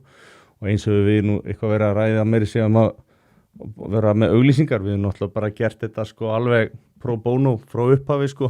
Þannig að þetta var nú gert að hugsa líka hérna, sko. Algjörlega. Það er ekki einn í því, sko. Nei, ég er langt í frá. En ég ætlaði einmitt líka að skjóta hvað mér finnst þetta sorglegt að horfa upp á hvað kerfið einmitt er að rústa því að þess að segja, menn eins og þú nenni að standa í þessu. Ég held ég hafi nú náð að plata því í þetta þegar þú komst að þetta væri 2,5 tími og eitthvað svoleiðis. Ég held að það verið svona svolítið svona persónulegu greiði við mig kannski að mæta í og sem þú sagði vera hugsanlega síðasta viðtalið. Við langaði aðeins sem þetta koma inn á þetta, við vorum að ræða þetta með, þú veist, faraldur, sjálfsvíksfaraldur, þetta hlýtur að vera allt tengt. Þessi leita tilgangi, þessi einmitt að vera ekki hirður og séður, jafnvel öfugt út hirður og séður, en það er alltaf neikvæðan hátt. Þið finnst enginn geta gripið, þið finnst þú ekki geta leita til neins. Af hverju eru ungi menn í þessari stöðu í sívaxandi mæli? Og líka þetta sem að, þú veist, hann var að segja á hann, þú veist með fólk sem að kvíðu fyrir öllu og það hefur ekki færni til þess að gera neitt og eins og þú ert að lýsa með Pál sem að kemur inn þitt líf þar sem að hann að kennar að leysa flækjur bókstaflega, hann bókstaflega kennar að leysa flækjur og þetta fólk algjörlega flækt, veit ekki hvað það á að gera og það skortir alltaf leysur, það engin að sína þeim hvernig á að leysa flækjuna og þetta endar með bara, þú veist, hörmulegum afleiðingum. Ég hef farið í allt og marga jarðarfarir hjá fólki sem hefur dáður ofskömmtum og sjálfsvígum og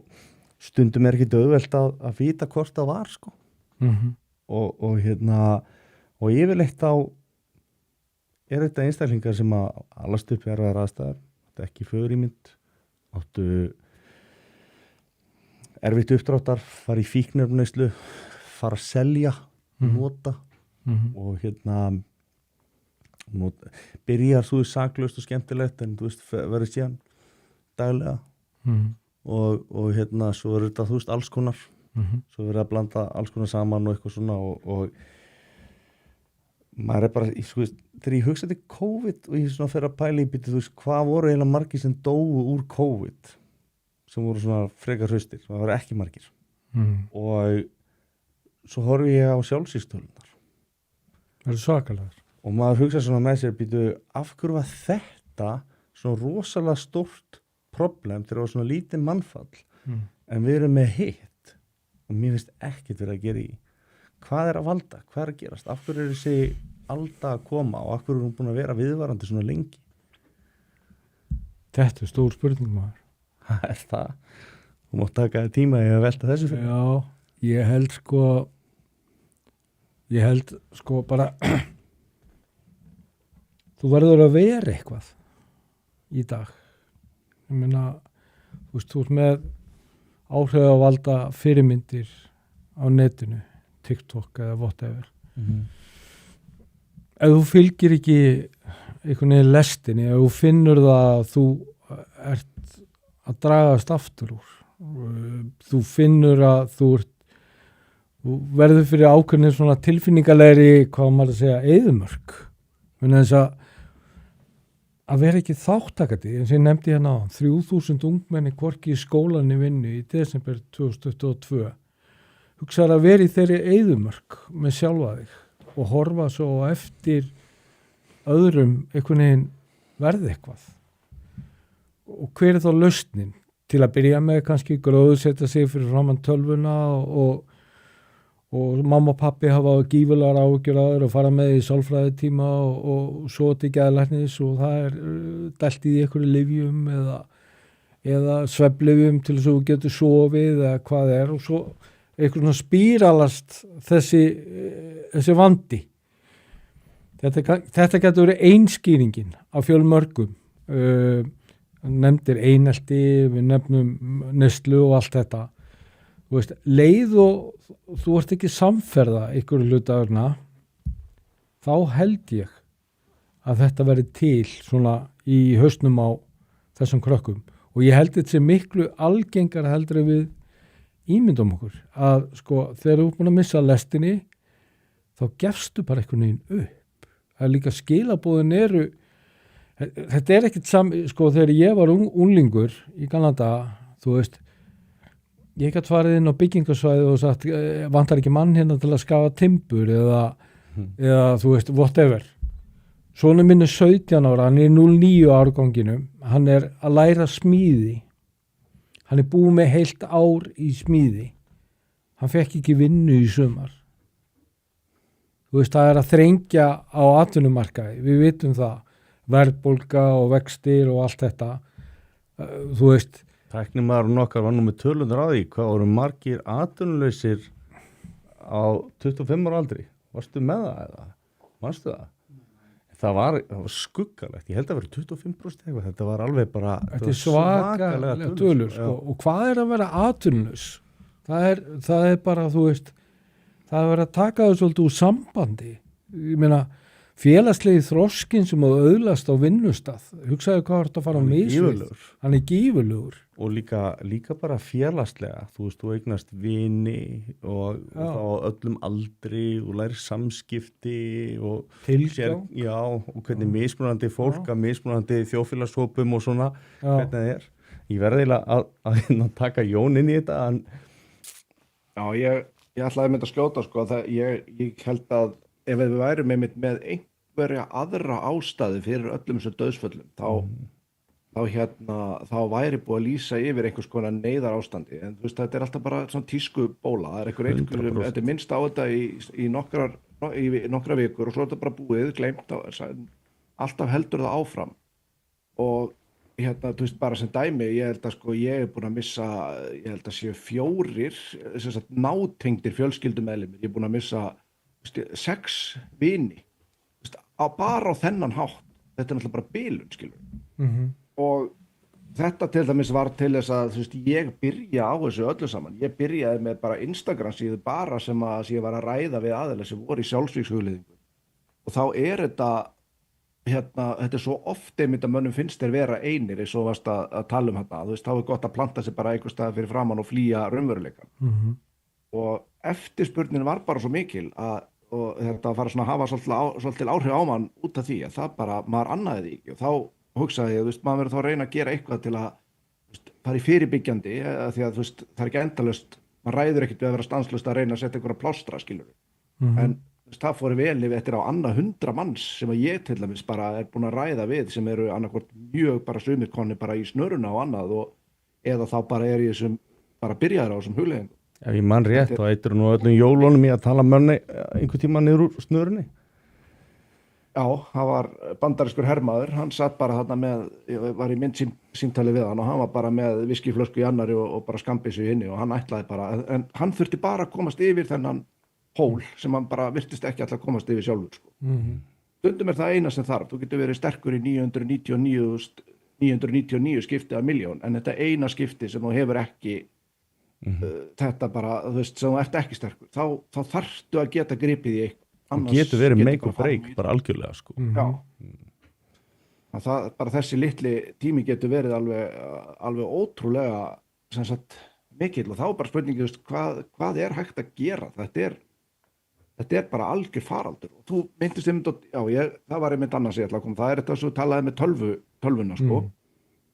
Það er nefnilega sem margir gera sér ekki grein fyrir að tölvuleikjafíknin sem er orðið svo mikil í dag, hún er verri heldur en dóp og eiturlyf og áfengi að mörgu leyti vegna þess að sko dóp og áfengi eru flótti en það sem að tölvuleikjafíknin gerir oft hins vegar, það er, þú færð ekki bara flóttan, hún veitið nefnilega verðlaun, þú veist, einhvers konar mission, verkefni og annað í staðinn, það er stór hættulegt og jafnvel ennþá meira áanabindum. Þannig er þetta að fá dópamínu, þú ert að vera einhver í einhverju annari veröld sem er ekki raunveruleikin. Ég er bara sannfærður um það að þetta er að mörgu leitinu til verra heldur en það sem við erum að tala um hérna með dóp og áfengi, út af einmitt þessu. Þú ert að öðlast annan veruleika sem þú flýrið inn í, ekki bara flótti. Já. Ég átti alveg óbúslega minnistætt samtaleinsni. Þetta er mann sem að framdi morð og við vorum oft í sambandi eftir að hann fór inn. Hann misti svona sambandi við flesta í fjölskylduna allan til þess að byrja með. Og einu sinni vorum við að ræða þetta sem að þú varst að tala um að tilheyra. Og ég var ekki droslega gamall þegar þetta var og ég var svona furðað mig á því, þú veist, af hverju fólk verður svona eða hinsegin og það var fólk sem á sínum tíma var svona, við köllum þetta goth í dag sko og þá köllum við þetta sko að vera svona Manson eða svona Marilyn Manson. Þetta var svona tímabil sko og fyrir þann tíma þá kannski bara farið að reykja, þú veist, á skólalóðinni. En ég svona ræði þetta við hann og hann segi við hans Helgi minn, það þurfa allir að tilheyra einhverju. Hárrétt. Og þetta var svona easy hópur til þess að fara inn í. Veldur einhvern lit, hvítan, sett í andlitið að þér, fáðið leðurjakka, þú með okkur, skilur. Og og þetta var alltaf setið í mér sko, í 2 áratugi sko, af því að þetta var svona þetta var fólk sem var týnd. Þetta gjörði Bjössi í útleildinni þegar hann fór upp yfir á hjólinu í leðrinu. Og ég sagði við hann, ég man alltaf eftir því ég var að því að kirkjan hafði samband sko, og ég var ekkert að tala við hann og var að hlæja því, ég sagði þú ert síðasti maðurinn sem hefur karlað mér að kirkjan hefði haft samband við eða haft samband við þig sko, og hann sagði já, þetta var nú ekki allt kristilegt sem að fór þarna fram í þessari mótorsmiðju í gamla dag, að sko hann sagði við mig nákvæmlega þetta, að tilheyra hvað er rosalega mikilvægt. Ég meina, sumir tilheyra Lions, aðri tilheyra Sjálfstæðisflokknum og whatever, skilur við, eða Liverpool eða hvað er sko. Hann sagði, við verðum öll að hafa ykkur tilheyringu, og ég spurði, hvernig byggður þá upp vinnuna innan mótorsmiðjunar? Og hann sagði, ég notaði MC menninguna, ég notaði MC teknina, MC mótorhjólateknina, að þú mátt koma eins og verðt, en þú verður að fara eftir ákveðnum kröfum og reglum, og við erum allir hérna fyrir einn og einn fyrir alla, skilu. Þetta var hugmyndafræðin sem hann gekk út frá, nákvæmlega eins og ég gerði í hópastarfinu. Þegar strákarnir voru búin að fara fram á brúnni og síga fram á brúnni, fjallsbrúnni, og erfiðastu gaurinn sem var andfélagslegur og alltaf eyðileggja hópastarfið, þorði ekki fram á brúnni, þá var ég búin að taka af honum þetta vald, og hópurinn var komið valdið, og þarna var þessi MC menning komin inn, eitt fyrir alla, allir fyrir einn, skilu. Og hann benti mér á það, sko, leið og þeir finna til tilheyringar, þá ertu búin að vinna þetta. Þá þarftu ekki að leggja, sko, þú þátt ekki að vera að predika, þú átt að vera til staðar, þú átt að heyra og sjá, og þeir eru að finna til tilheyringu. Þetta er rosa áhugavert vegna þess að ég las einu sinni uppruna tólsporakerfisins, og það eru rosalega fáir sem að vita raunverulega hvaðan kemur. En líklega magnaðasti sko sálfræðingur og bara eiginlega bara svona granddaddy of psychology sko er Carl Gustav Jung. Og hann svona kenningarnar hans hafa elst alveg óbúslega vel, Freud kannski ekki alveg jafn. Nei. En hann sálgreindi nú Freud og það voru samtíma menn, tölum mikið saman. Hann átti mikið hann bauð Albert Einstein mikið heim til sín og þeir töluðu mikið saman og svona. En hann fengið þess að hjálpa aðila sem að gekk ekkert með að hjálpa með áfengi. Og hann bjóð til kerfi og það var hann setti viðkomandi í söfnuð, og hugmyndin var sko einmitt, það þyrfti allra að tilheyra og að vera partur á einhverju community, og það hefði tilgang. Og mikið af hugmyndum sem sagt Jung og síðan seinna mönnum sem voru að vinna svolítið, þú veist, í hans hugmyndaheimi, var þetta að finna tilgangin. Og það er nú bók sem að heitir sko Man in Search of Meaning, sem að ég man ekki alveg hvað hann heitir, ég man það fljótlega. Og það var einmitt þetta, hann lifiði af 5 mismunandi útrýmingabúðir nasista og fyrir að tala þess að tilgang, og þegar menn mistu tilgangin að til að mynda hann tók dæmi að flestir dóu milli jól og nýjárs, en þess að þeir vissu þá að þeir væri ekki að fara heim til fjölskyldur sinni, þeir fengi ekki að fara þangað á jólunum. Vonleysið bókstaflega drap þá. Þetta kemur alveg heim og saman við umræðana líka sjálfsvígin. Þegar hún missir tilgangin, eins og þessi eyðimörk að vera 25 ára og geta ekki fengið vinnu, hræðileg tilhugsun, það er skelfileg tilhugsun, eða geta ekki tilheyrt, þeir langar í iðnnám. Nei, það er ekki hægt að taka við þér af því að það er ekki til skóli, það er ekki til aðstæða til að sinna þér. Þetta hlýtur að haldast einhvern veginn í hendur að sko þegar fólk einhvern veginn missir tilgangin og tilheyringuna.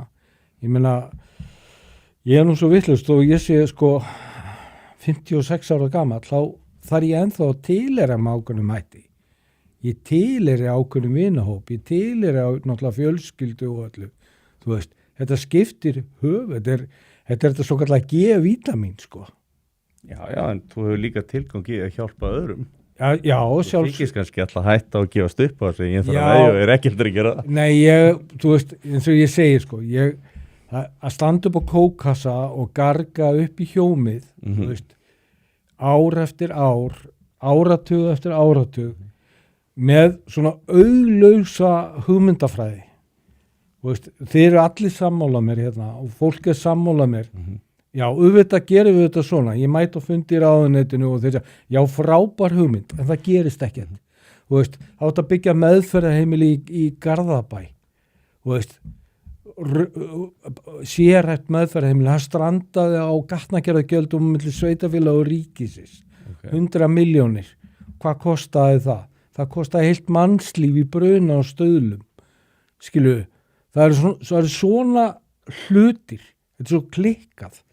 Þú spárið það, ég nefndi hérna í upphafi viðtalsins. Það eru 30 ár síðan við byggðum sérhæft meðferðarheimili fyrir ungmenna á Íslandi í vanda. 30 ár. Okkur er búin að fjölga í... Það hefur ekki verið byggt síðan. Nei, ekki neitt nema Lækjabakki, hann var bara endurbyggður, eitthvað skóli þar, en sérhæft meðferðarheimili fyrir erfiða einstaklinga. Ég meina, það er ekkert skrítið að fólk farið til Suður Afríku með börnin. Nei, það er nú meiri harmleikurinn. Já, það er nú eitt, sko. En sko, það er nú eitt harmleikurinn á móti með brunan og allt það. En sko, ég held að við þurfum að hætta að tala og framkvæma. Sammálaður. Já. Jón, áður ég gef þér orðið þá ætlum ég að segja að maðurinn sem skrifaði bókina sem ég var vitni í heitir Viktor M. Frankl, Men in Search of Meaning. Þetta er frábær bók. Mæli mig að hlusta á hana. Já, þakka. Ég gerir það. Jón. Það er rétt að skjóta hérna einu kommenti sem kom, held að sjálfsvíðin geti líka tengst í að þetta er ekki séns að komast inn á húsnæðismarkaðin og leigumarkaðin í algjöru rugli, fólk missir von. Þetta komið mynd rétt áður en að við fóruð að tala þetta með vonina, sko. Og það er einmitt svo sterkt, sko. Nokkri sem að ég til dæmis hef rætti við, þeir tala að eina sem heldur þeim í þeim lífinu sé bara börnin. Þeir bara vil ekki fara frá þeim, skilur. Það er alveg náttúrulega hræðilegur staður til að vera á. Og þetta er líka eitt af þess ég tel að geri tölvuleikjafíkna ennþá erfiðari. Það er einmitt að þar ertu oft komin einmitt með félagskap sem þú tilheyrir og þú veist, en þar eru oft aðilar sem að þú hittir ekkert bara stundum bara aldrei í lífinu, þess að bara í eigin persónu. Ég á félaga sem ég hef þekkt í 25 ár, ég hef aldrei hitta. Þetta er alveg magnað, sko. Samt eru búin að halda sambandi alla hana tíma þó við séum ekki lengur að spila eitthvað, sko. Þetta bara, þú færð í þessu, en eins og segja, þetta er ekki bara flótti. Þetta býr til bara hreinlega sýndar veruleika sem hún lifir í og það er erfiðar að ná mönnum út í ömulegan raunveruleikan oft heldur en að bara ná sér upp á ykkur í flóttali. Það er náttúrulega ömulegt að vera lúser í raunheimi en að vera hetja í netheimi, sko. Já. Það er rosa þægilegt. Já. Og Helgi ætti nú að geta vottað það nefnilega, sko, að heilinn þekkir ekkit munin á dópamíninu sem hún færð fyrir að afreka hluti, það eru sálfræðingar og annað sem vinna við það að búa hanna leikina til að gefa þér þetta dópamín til að gera þig ennþá háður. Þú ert alltaf að afreka eitthvað þarna, sko, stanslaus að fá þetta, raunveruleikin getur ekkit keppt við þetta. Já, eða svona mjög áhugaverð, sko, með dópamínkerfið og ég held að við séum að renna út af tíma, við erum reyndar runnir út af tíma en þá sé en hérna þetta er alltaf mismunandi leiðir til þess að tappa inn í ákveði verðlaunakerfi sem við höfum og fíkniefni eru það, þú veist, klám er það, tölvuleikir eru það, góða bíómyndir geta verið það líka, ég hef þó að sé ekki klámyndir og þú veist, þú ert alltaf að finna leið til þess að verðlauna þig og líða betur og fyrir mig til dæmis að það er að átta sig á þessu að þú ert að svindla á sjálfu þér að þá hættir þetta að virka að þig eins og á að virka eins og það hefði annars gert, sko, og þú tekur kókaín og þú bara svona, ég á ekki skilist tilfinningu, þetta er bara fake, sko að og þegar þú skilur hvernig dópamin virkar, það er ágætis bókun dópamin líka sem heitir The Molecule of More. Dópamin er alltaf meira dópamin ef við sést þetta efni og þú verður að sofa, þú verður að passa upp á sólarhringiðin og þú veist það þarf að vera myrkur á nóttunni hjá þér, annars bara hríðfellur dópamínið þitt, ef dópamínið þitt fellur og fer ekki neða svefn og fellur testosterónið þitt og þá, þú veist, fer að vera algjör kelling og svona heldur þetta áfram, en rosalega fá að vita þetta en já, þú veist, við erum að finna mismunandi leiðir til þess að tappa inn í velun sem við eigum ekki skilið, til þess að kópa við veruleika þar sem við höfum ekki tilgang og þess vegna þessi kerfi eins og 12 skerfið, þú veist, eða minnstakosti eins og Jung sá það var að finna tilgang, trúa eitthvað aðra og síðan fyrir að gera einhverja aðgerða áætlun í því hvernig það þarf að gera lífið betra. Já, kannski rétt að koma því að lokum að sko, það ekkert langt síðan að ég fór að trúa á eitthvað aðra og það bara mjög stutt síðan. Og rosalega léttir var það. Ég sagði einu sinni við trúleysingja sem er reynda mjög trúaður í dag, ég vil svona trúa að ég hafi plantað okkur fræi. Það sem er svolítið magnað við trúna er að jafnvel þó að kallinn í skífunum væri ekki til og þú myndir nú bara fylgja þessu og trúa því að hann væri að fylgjast með þér þá er lífið betra og samfélagið. Já, algjörlega. Það er ekki droslega margt sem að þú getur sagt þetta með sem er ekki satt. Nei. Það er svolítið magnað. Það er magnað. En hvað segir Jón, hefur að segja þetta gott í kvöld eða? Já, mér langaði bara svona í lokin, við vorum að taka þetta umræðefni að það eru staðir sem að fólk getur haft samband við, það eru, þú veist, Pieta og það eru, þú veist, það er að hafa samband við Rauða krossinn og ég hef alltaf boðið að ef að menn vilja senda mér skilaboðið þurfa að ræða einhverju erfiða hluti eru komið einhverju vonda stað, má alltaf senda mér skilaboð, bara þannig að það sé á hreinu, þú veist, það Já, bara sama hérna. Og Davíð bara, já, ég held að þetta var svona óvenjulegur þáttur hjá okkur en mér fannst það mjög góður og virkilega bara gaman að tala við þetta var svona þyngra málefni heldur oftur að taka. Já, ég þakka bara fyrir. Mér finnst þetta bara frábært spjall. Ég er bara virkilega ánægður með að við höfum gert þetta og þetta er bara virkilega þarft málefni til þess að ræða, eins og þú segir, það er allir sammála það en fólk verður bara að fara að drullast þess að gera eitthvað og ekki vera að flækja hlutina með endalausi bjúrókrasi og rugli, sko. Nákvæmlega. Við látum það vera lokaorðin. Þakka þér fyrir Davíð. Takk fyrir mig.